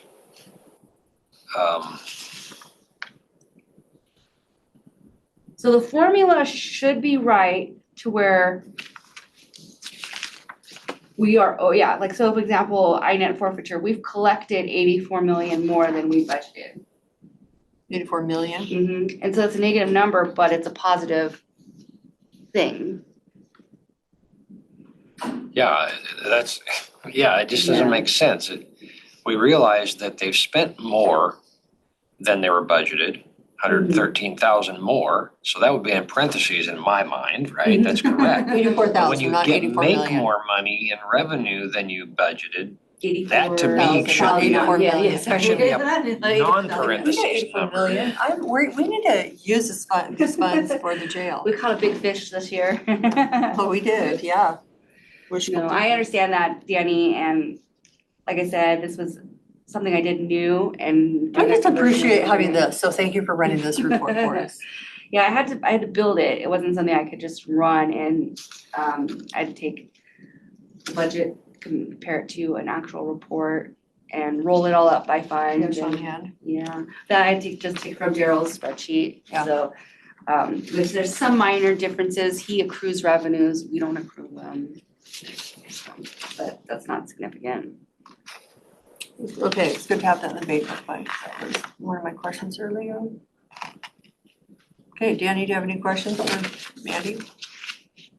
No, we could have a, Now we're still talking about with expenses over the next 2 months, November, December, expenses not figured in here. We're still kind of looking at 26 million cash on hand at the end of the year. Yes. Okay. Even yes. Okay. Because we still have quite a bit to collect as well. And even with the budget extensions, our cash on hand should still be around 26 million at the end of the year. And according to Daryl and RCWs, it looks like we have to take it down probably to, minimally, we have to take it down to, what do you say, 22, we're gonna take it down to 24? 20. We've calculated, Manny and I calculated, we upped our sale or our property tax. Daryl had it really low, so we upped it to 20 million. So we've done all the calculations so that we're ending at about 20 million.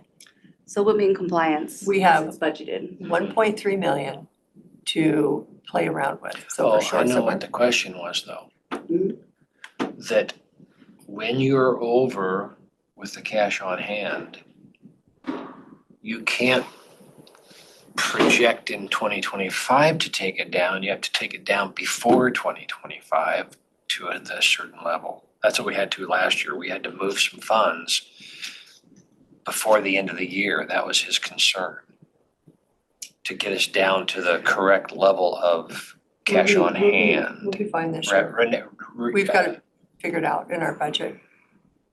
Because we're taking from reserve, we're balancing reserve to. That's what I'm saying. The reserve has to be at a certain level before the end of the year, which if we're doing it through budgeting, it would be taken down after the first year. This is my understanding of him coming in late Friday and going, okay, here's my numbers, and we have a little,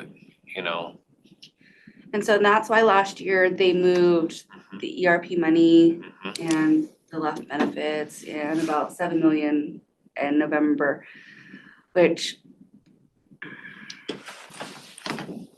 I will say every accountant looks at it differently. So If you could, to me, that wasn't very transparent in the way it was accounted for, because it didn't tie to anything budgeted in that year because it was a future funding, and so to speak. So they were, we can put it apparently in an account. We put it in an account. Yes, you're right. I don't know, I mean, I don't know if it's not transparent, but we tried to be very transparent moving it over to ERP because we knew it was gonna be this much, so we moved it over. if we wanted to do something similarly, we would just have to, Frankly, I don't think we have the funds to do a whole lot this year. I'm trying to think where we would put it that it's not without creating a new fund. I think I'd have to give that some thought and familiarize myself with that law and make sure that what are the exact requirements to be in compliance. But I don't think we need to worry about it because we've got everything down to where it's an acceptable. Because we can also look into our debt capacity too, and we have a lot of debt capacity. Yeah. We have a $89 million. My quick glance was because it'll be part of the adopted budget, it's allocated. So it's as good as spent. that's, yeah, and I would just say that you and Daryl understand that better than I do. He was just saying we may need to move some prior to 2025 because the budget is in 2025 and we have to do it before the end of the year. That's the message I got. Trying to, listen at a layman's level to Daryl's higher level conversation. We actually brought more revenue in so that we could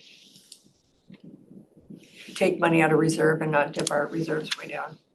I'm feeling pretty comfortable about the number we're at. I don't think I don't feel that we're gonna get written up because we haven't dispersed anything. Taking $6-7 million out of reserve to balance budget does worry me, but we'll do it for 1 year and see how it goes. And next year, if we don't have a surplus from revenue, we will be delivering those layoff. Clallam County is laying off people. Our neighboring counties are not doing as well as we are. One thing could be our insurance payment can be paid in December for 2025, and I that's think we did that last year. 4 million. 4 or 5 million. I mean, surely that's enough to swing the dial. It needs to, but Daryl will be at our meeting tomorrow, probably, so we can figure it out. Okay. No, I'll look at. And when we adopt the budget too, hopefully Daryl's a part of it, but Daryl would have told us if we need to have it down. I feel that we're about the same level we were last year going into 2024. So I'm feeling the cash on hand will be the same going into 2025. With the budget, once we put use the reserve, some of the, I call it reserve, balance budget. My word, nobody else should.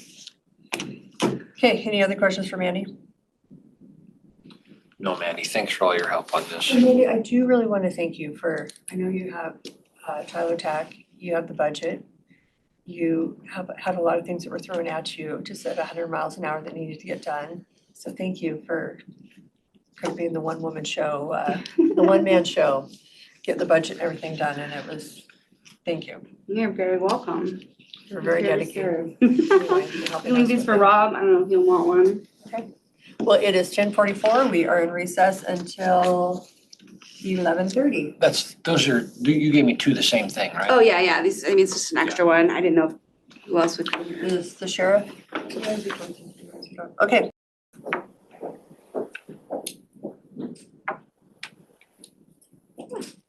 Rachel. Good afternoon, everyone. We're gonna wait for our chair to open up this meeting. See, it's just a good sweeping good afternoon. What o'clock are you here for our commissioners table?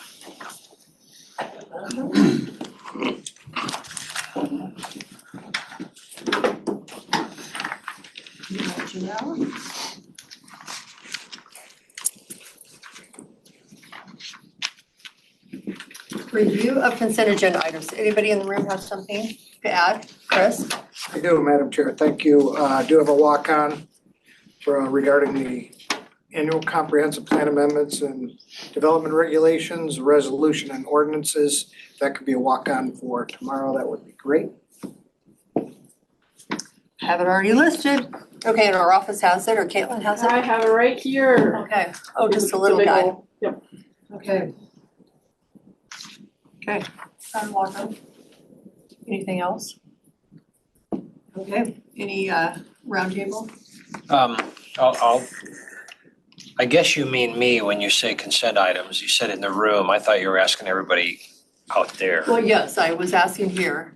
Well, back to the commissioners. I'm gonna ask the commissioners to hold item number 3 tomorrow. I will not be in consent, but that is an ARPA request from Crossroads. We have not discussed it yet or made a decision on that. I'd like to hold that so we can have an ARPA meeting and determine what to do next with the 2 or 3 requests that we have outstanding. In light of that, I will say that we have not received any confirmation of a 501c3 for Jacob's Well at this point. I'm holding out some hope that he will do that, but I've let him know we aren't moving at all on his request until we see a 501c3, because that would be the appropriate channel for a nonprofit ARPA grant. Okay. And Danny, may I ask a question? Are you asking for documentation for all 501c3s? No, but he just admits we don't have a 501c3. They're not a nonprofit. So it's a handshake verbal that we don't have a nonprofit. And so when I get confirmation that he is a nonprofit, you know, when we get their numbers for the beneficiary agreement, we have official state numbers on the nonprofit as far as what is its nonprofit, UBI or whatever, yeah. But they don't have one. So we can't put a beneficiary agreement out to somebody that doesn't have those numbers for us. Good enough? Yeah, as long as you're, my concern is as long as you're treating all the entities the same. I would say we are, because we're gonna require that number for us to approve the beneficiary. So if he wants to move forward, he's gotta have something like that. And it's better for him to do it ahead of time than for us to say, sorry, we reject it because you don't have the right numbers here.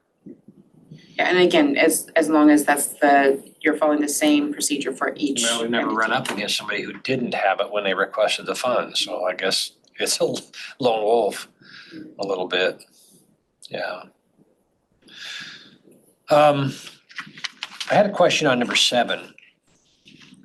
Potts and Associate lobbying contract. Personally, I think it's money well spent, because I think that Zach jumps when we ask him to jump, and he really sticks his head in there for us, because there's some things that just aren't broad enough for Wasac to take them on, but they affect us, or they affect certain eastern Washington counties. And so I would like to continue with his lobbying efforts. I don't remember if we included it in our budget, the BOCC budget, the lobbying contract with Potts and Associates. So for us to approve this one tomorrow might be a little ahead of time, because we haven't approved our budget. Did we include it in the budget? We haven't adopted the budget, so we can hold it until. I believe it has been added, Danny, but I'll double check. We just rolled it over the same amount as it was this year to next year's budget. Going to wait till December? Yeah, I hope so. Okay, hold till December. Is that because he asked for the same amount?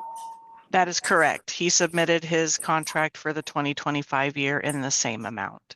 Okay, great. Thank you, Barb. We'll push that off till we approve the budget. Okay.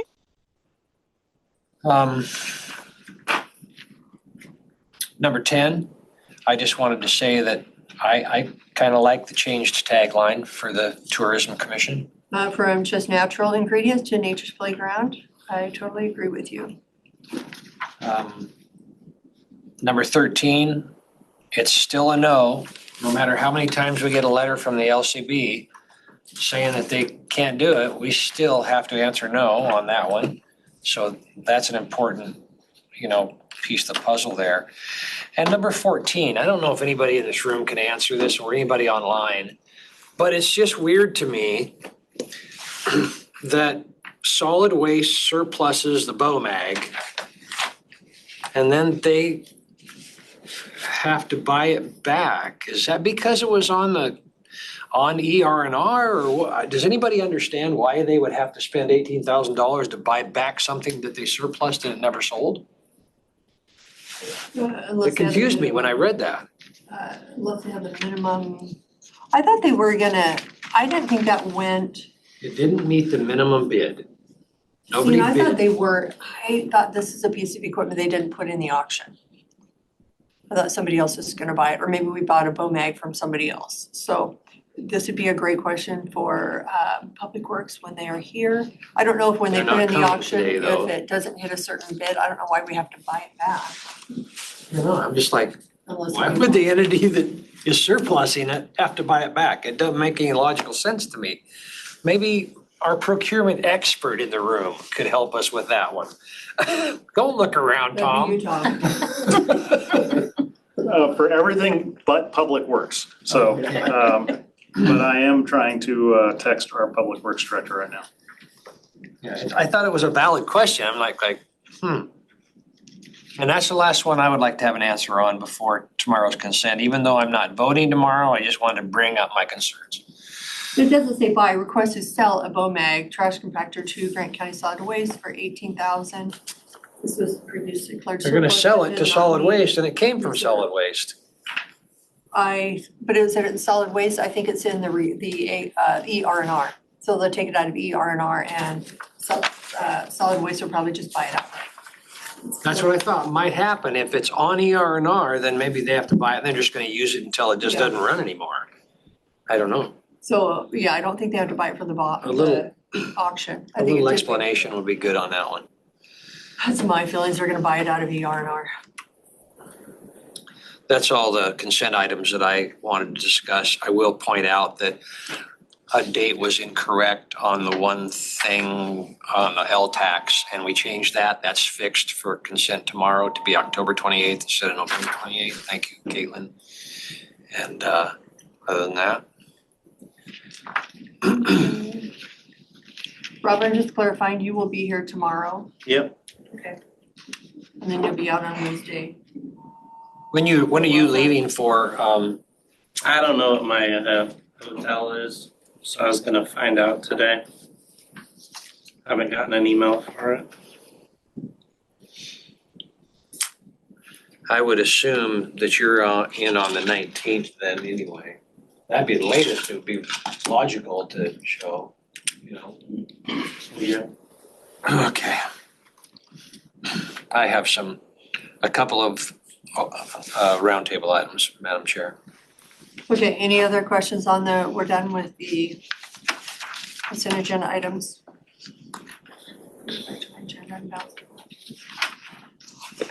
Okay, Commissioner update, review consent agenda items, Commissioner district updates is what is next. Any district updates you want to share? Yeah. So Wednesday, I attended the transboundary governance and ethics thing on the Columbia River Treaty. I specifically went the first day because it was about, most of it, 2/3 of it was on the Columbia River Treaty. And took notes about that. This was an interesting meeting because it isn't our State Department reporting to us on what the new agreement in principle, they call it the AIP, is about. But it was Canadians and Americans, and then everybody that wants a voice at the table in that room, from what they call First Nations in Canada, what we would call the tribes here in the US, and educational institutions that want their input on what it should be. When the original treaty was signed, it basically had two legs, and this is how they would describe it. It had the flood control leg, and it had the electricity leg. So the agreement had to do with how much money we give to Canada to thank them for allowing us to have their water, and for them to store it for us and help us with our flood control. And so they get payment in electricity. That changed.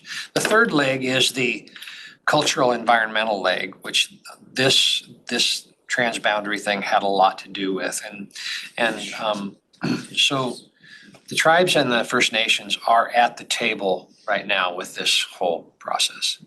And that's rather complicated and interesting to listen to. The next day, on Thursday morning, before I headed to the LEAD Summit, we had a breakfast with local leaders from British Columbia and actually just Wes McCart and myself. Interesting, two guys that are on their way out were the only ones that were at the table with these folks discussing local issues. But Wes is going to try to put together another meeting with those people after the first of the year. So he'll be, pushing his commissioners to help with that. And I would encourage us to be at the table as well, along with Lincoln County and Ferry County and these people with local government leaders. But it was interesting talking to them, and we'll be hearing more about that at the Columbia River Caucus meeting day after tomorrow or the next day on that. I thought it was very interesting to hear their perspectives. Nice folks, and they have some of the same concerns we do and some different ones. Thursday, I attended the LEAD Summit, and I want to say in this meeting, your idea was a great idea, Rob. You pushed it, and it kind of, other people kind of helped it get across the finish line, but it was kind of something you've been discussing for a while. Good job. I thought it was well done, and a big thanks to Tom Gaines for all the work that he put in from our perspective, organizing the work breakout sessions. I thought that was a really important role, Tom. You did a great job. Thank you, Chris and Jim, for a great presentation. Well done. This afternoon, I'm heading for the County Leadership Conference in Vancouver. And Cindy and Rob, I plan on voting yes on the bylaw change. The bylaw change has to do with how you can make amendments to the bylaws. And it allows for an opportunity to tweak a bylaw amendment. It takes 2 weeks. You got to announce it for 2 weeks that you can have this bylaw amendment. So if you get together with the whole group to discuss it and approve it, basically there's no allowance for any amendments to it because of our bylaws. That would take another 2 weeks and another big meeting. So I think it's logical that they allow some tweaks as long as they're on the same topic to the bylaws. And so I'm going to vote yes on that one. And I would encourage you, if you can be in the meeting, to vote the same. I just wanted you to know where I was going with that vote. Also, I am generally in favor of the Legislative Steering Committee's priorities list for this year. You'll note that there's 7 priorities. Though Chris and I have pointed out to WASAC that we are struggling with 2 of their proposed bills in the area of land use. And we have made that clear to them in an appropriate way, just saying we have some problems with our codes. This will kind of mess us up. One of them I think, Rob, you didn't hear this morning, but one of the bills they're proposing is to allow detached and attached ADUs in non-urban, non-UGA, unincorporated areas of counties. But they're restricting it to one or the other. We just approved the ability to have an attached and a detached on the same property. And so this would really mess with our new UDC, right? Or is it code? Yeah, development regulations, yes. Development regulations. And so we've said, hey, Chris, thank you. You put together great commentary on those things. He put little red writings into the proposed bill, and Paul Jewell has already responded and said he hasn't contacted you yet though, has he? But Paul Jewell will be discussing with Chris that. So we're gonna try to tweak that. And we commented on the Lamrids, getting some middle housing into the Lamrids. And I'd like to see that bill move forward if it was, that's gonna be helpful. That's my district report. Yeah, thank you, Danny. Rob, your district report? Well, really, my district report's just the county summit, and Danny touched on it. Other than that, I don't have much from last week. Can I ask you, Rob, a question on that? Yeah. I really felt the 1 day thing was great. I know that your hope is to move it to 2 days. Do you think you'd get people who'd actually stay overnight and go to a second day? Do you think we want to move to, I mean, you're still thinking you want to do a second day? Yeah, we didn't touch on roads at all. We didn't touch on port updates at all. We didn't do any city updates at all. So you could probably do 2. The problem is the way that we did it this time, I got restless. I mean, I can't sit for that long. So I stood in the back most of the time. So we have to figure out how to keep people moving. Shorten it, short and concise. Like our health district meetings. You need to ride the tractor more. I literally rode a motorcycle Then like you've learned how to- 4,000 miles. Yeah, one time, come on. Yeah, but my tailbone still hurts. So I couldn't sit very good I either. would say, if I rode that 4,000 miles, would I be able to sit through it for the day? That's a good analogy. No. No, there's a lot of really good information. Sorry I had to leave in your update. I had to jump into another meeting, but no, it was good information that it's good to share it with everybody else around, all the key leaders, so that they're aware of Yeah, great what opportunity. we're faced with, so. Good attendance, Rob. How many people? It was like 150. That was pretty good attendance for a first Wasn't time. bad for a first year, 2-month planning.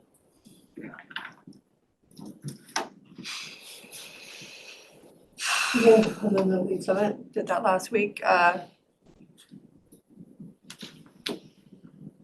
guess we can talk about it roundtable, the health district. I'm working on the salary review of that, so I've been calling, that's what I've been calling our counties that are, what do we call that? Our like counties, so I've been reaching out to them.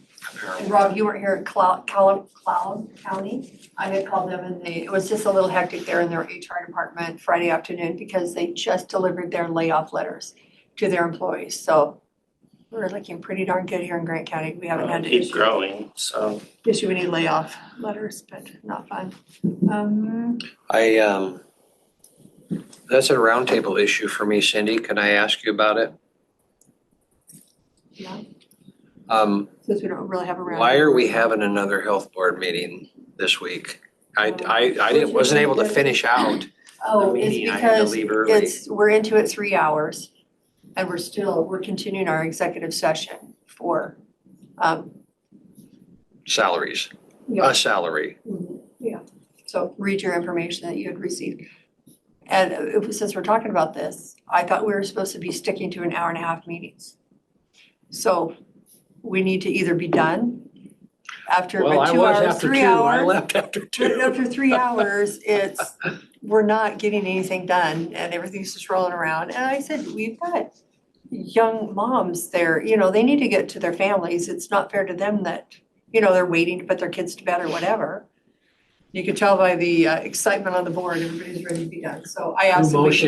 Did you motion I just to- said, look, if we're gonna keep going into, I need more time to review this. You can't throw something at us in executive session for the first time to look that's gonna be a big change in the district.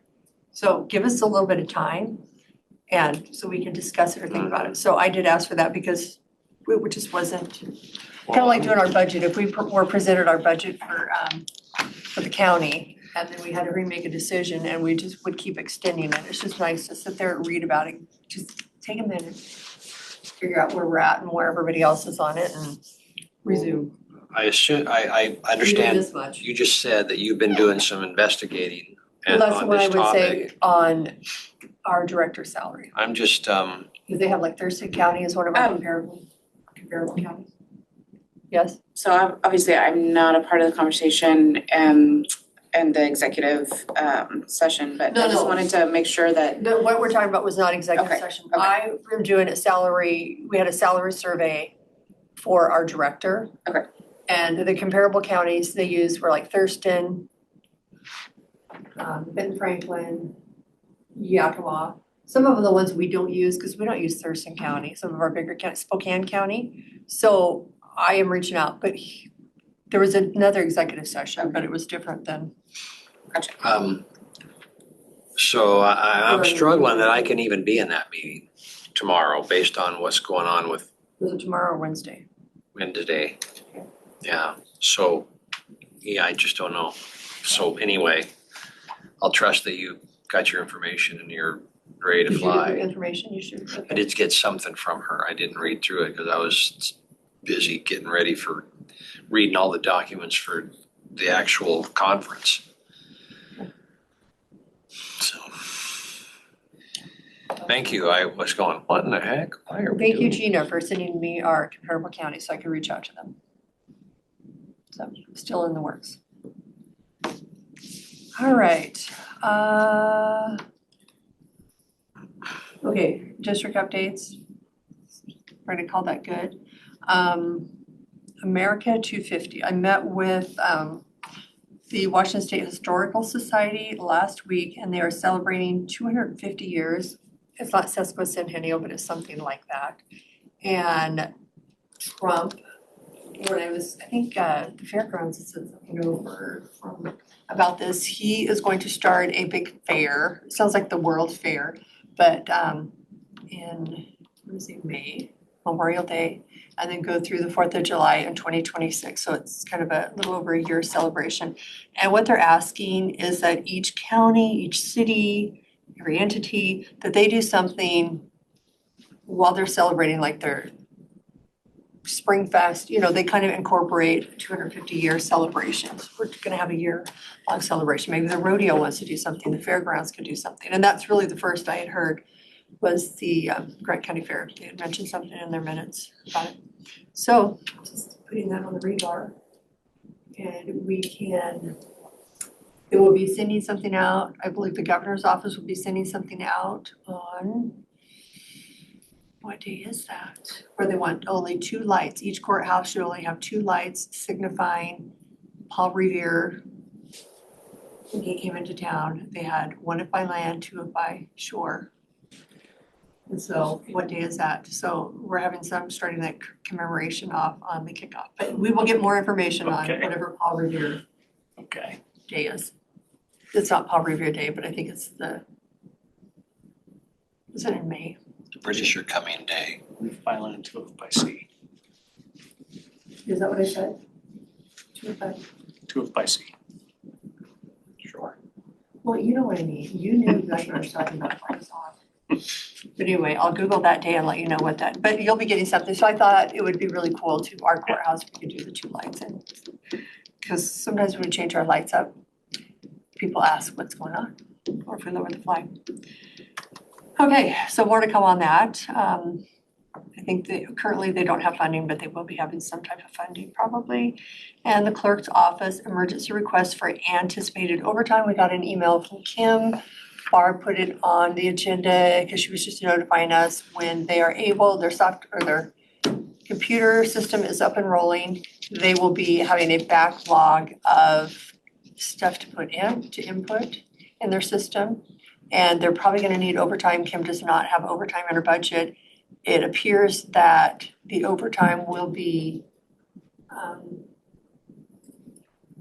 they can submit to the state. Kim, you're right here. I am. You wanna give us an overview of that?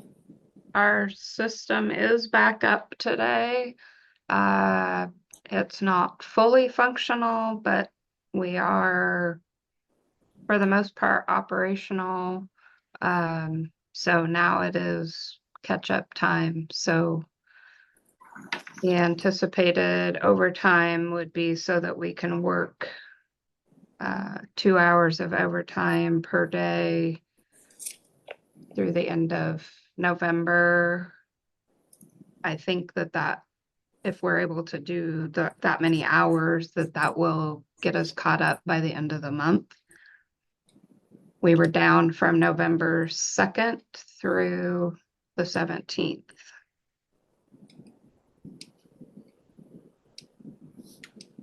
So we basically have half a month left to get caught up on a whole month's work.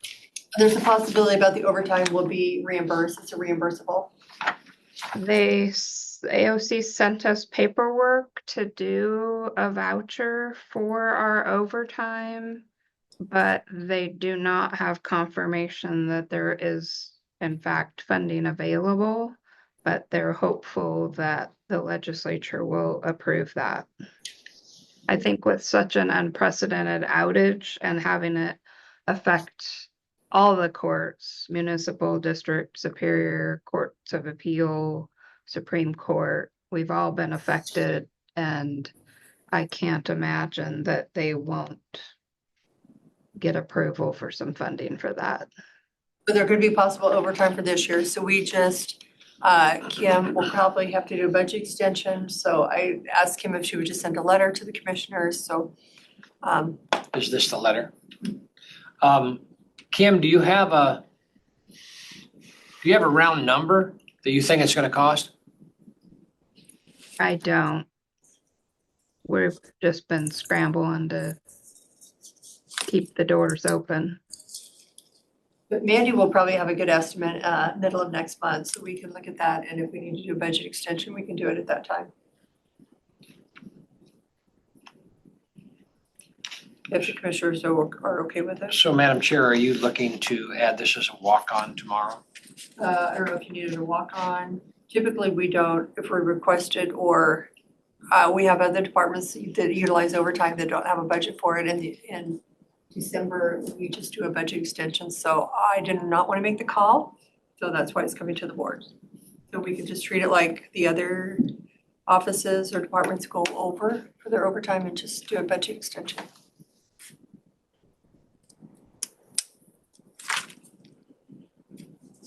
And I don't know even if it would, if your office would end in the red where you need a budget extension, sometimes it's. I couldn't hear what you just said, Cindy. Oh, at the end of the year, sometimes over time, it doesn't trigger your office to go in the red, to go over budget. Sometimes it does, sometimes it doesn't. But typically, it would be Mandy this year. We'll look at all the budgets and do budget extensions before the end of the year so that we can end the year without being in the red. Our accounts cannot be in the red. We cannot be over budget to end our fiscal year. I'm gonna say that I would suggest that we have a paper trail and that we stamp this and just approve it as a walk-on.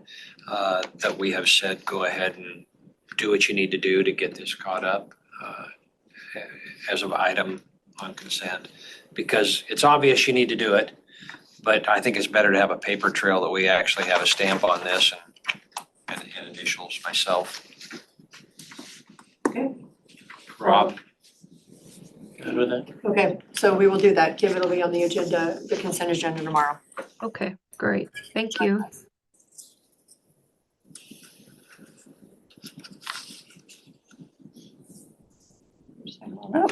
That's all I have. As far as roundtable items, I would like to add this one.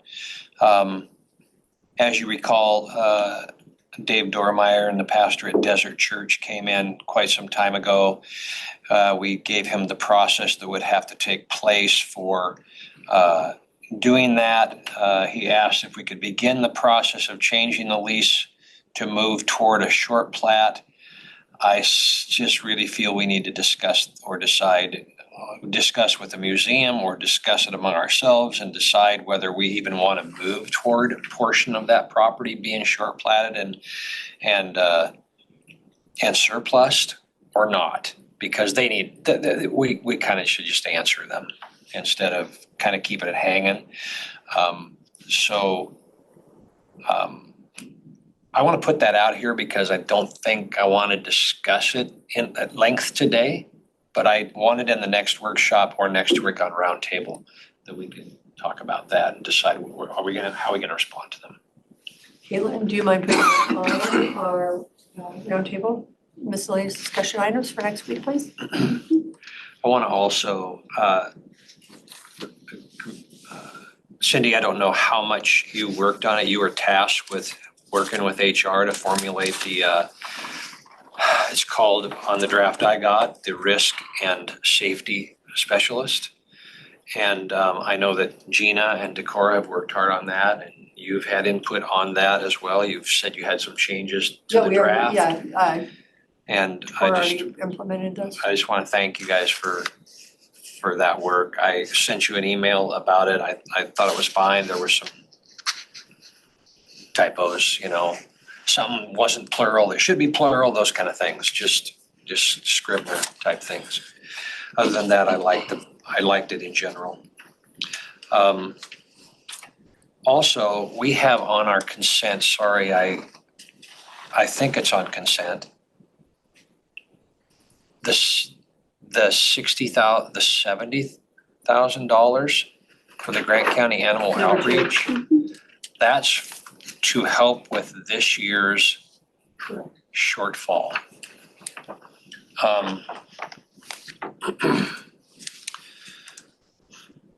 So I guess I just want to ask, we're going to take this out of current expense? Is that what we're saying? Because we want to have a place to take dogs and we don't want to do animal outreach ourselves.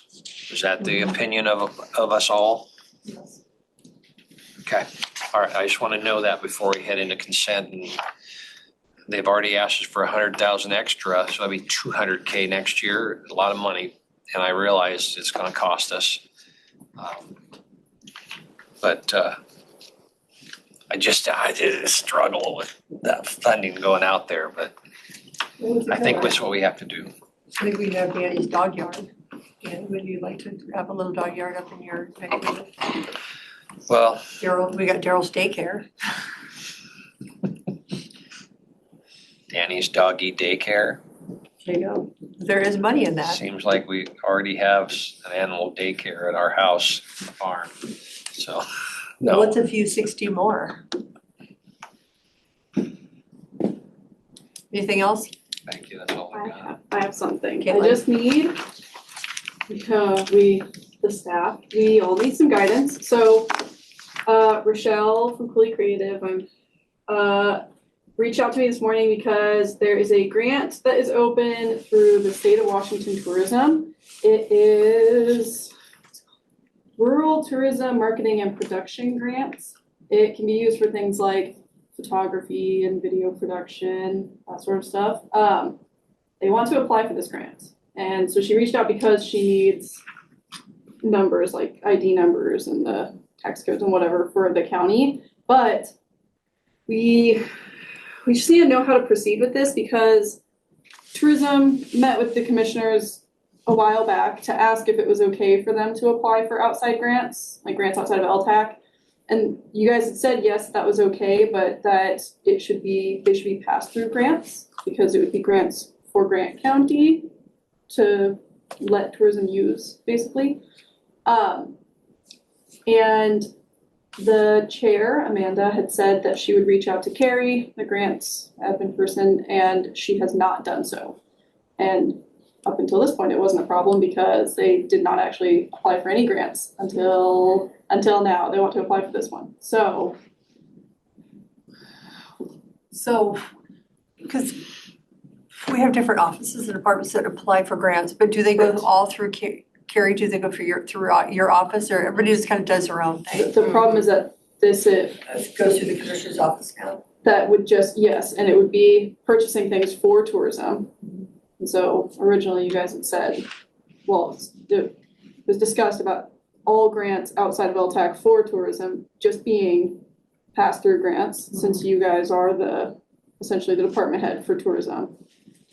So my question to you is, before I provide Rochelle with these numbers, is this something that like the chair and Rochelle need to be working with Carrie on, or is it like she Usually applies for the our, grants on behalf of the county? Our civil attorney reviews I don't know if you do the applications or So I typically will review the the grant Contract. agreement. Yeah. not the application.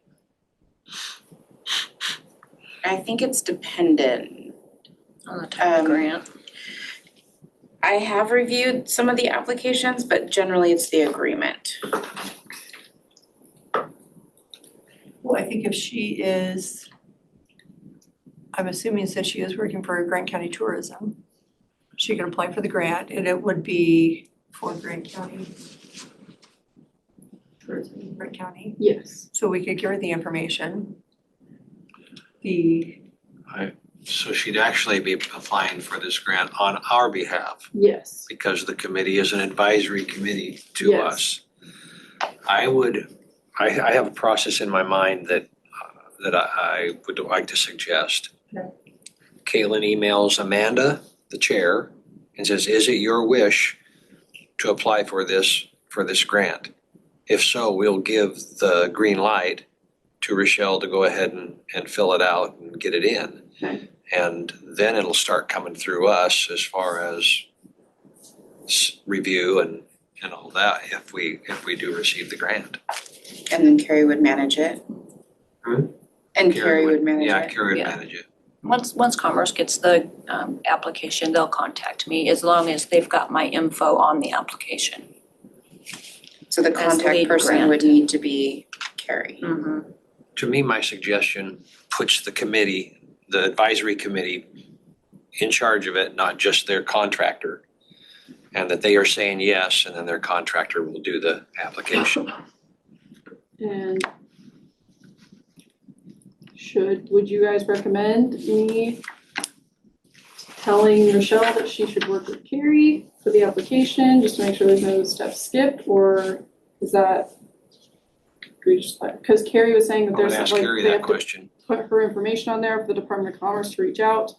Yeah, as long as they have my information for Commerce to reach out to me, what they'll do is they'll just do a group message between myself, Commerce, and Rochelle, is that her name? Yeah. Yeah, so that way, all three of us, we all know what the other one's doing. If there's any info that I don't have, but Rochelle does, then she can, send that in to Commerce. Does that make sense to you? Yeah. Does that work for you, Cindy and Rob? Yep. Because I'm all for them, they were short from what they asked for. If they can get grants, perfect, right? Yeah, It's win-win. great. Well, so the information you give her.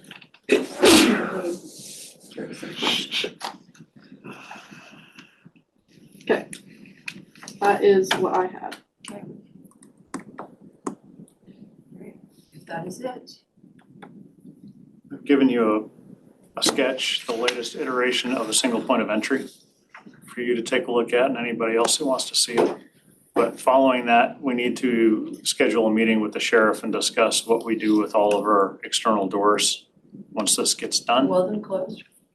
We can't remove existing means of egress, to my knowledge, so. Yeah, I was kidding about building I it know, closed. I know. So. We can't remove We can't. egress, Egress. but ingress, we Yeah, can. we can remove all the hardware on the outside. And, we put crash bars on everything, right? So you can exit. But that doesn't police people from when somebody pushes the door and walks out, that they don't hold the door and let somebody else in. There's always gonna be that opportunity, No, I was somewhere Well, you where do what the you can alarm do. went off. so. But I still need to go over this with Sheriff Crete, his staff, and we're working on budgeting for it. Thank you, Tom. I'll just leave that. This is with two two There's two extra entrances from the corridors. north and south. This is the sidewalk.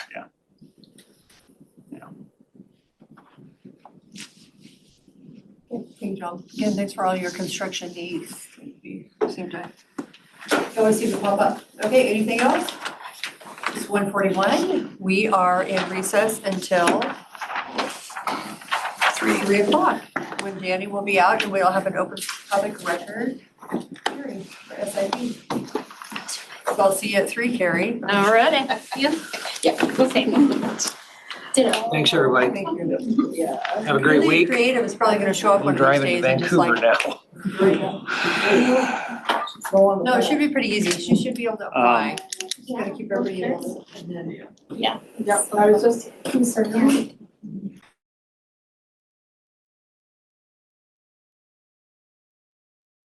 I'm gonna unmute and unvideo you. Or video you. You can unvideo me. Unmask? Is it?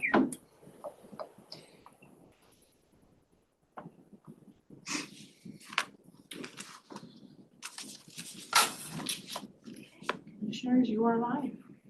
Good afternoon. It is 3 o'clock. We are here for an open record public hearing for the Strategic Infrastructure Program, which we refer to as the SIP account, for a budget extension request. We have Carrie, do you want to do the overview? Or do you want me to, I can do the read through, but. Oh, either way's fine. We have an open record public hearing and we will, to be held to consider the request from the Grants Administration Specialist for a budget extension in the amounts of $881,000 on resolution 24-076-CC for the approval of Strategic Infrastructure Program SIP projects as follows. 2024-02 Grant County Port, District Number 8 Warden, Port of Warden, Truck Access and Bypass Road Project, Phase 1 and 2 in the amount of $100,000. Application 2024-03 City of Uprata, Phase 2 Reclaimed Water Pipe Project in the amount of $200,000. Project 2024-04 City of George Wastewater Treatment Facility Plan in the amount of $200,000. And 2024-05 Grant County Hospital District Number 1, which is McKay Healthcare Phase 1 Master Planning in the amount of $381,000. And these have all been submitted to the commissioners from the Grant County Economic, the SIP Committee for review, and the budget extensions of the funds can be spent. Carrie, would you like to add anything?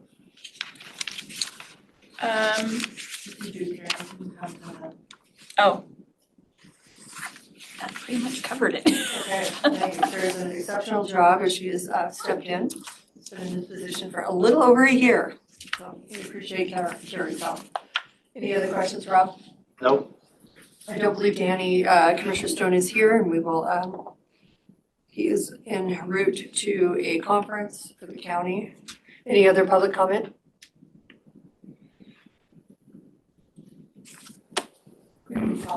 We do. We have one call-in user, Cami.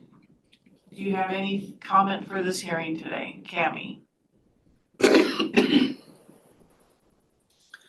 No? Okay. I move to close the public comment portion of this hearing. I'll second. There's been a motion and a second to close the public comment portion of this hearing. Any discussion? All in favor say aye. Aye. Aye. Public comment portion of this hearing has been closed. I move to approve the Grants Administration Specialist request for a budget extension in the amount of $881,000 for the approved Strategic Infrastructure Program projects as presented by Commissioner Carter. I'll second. There's been a motion and a second to approve the $881,000 what do we call it, a grants, budget extension for resolution 24-0776 CC for the SIP program. Any discussion? All in favor say aye. Aye. Aye. The budget extension has been approved. This concludes our hearing. Thank you. Want me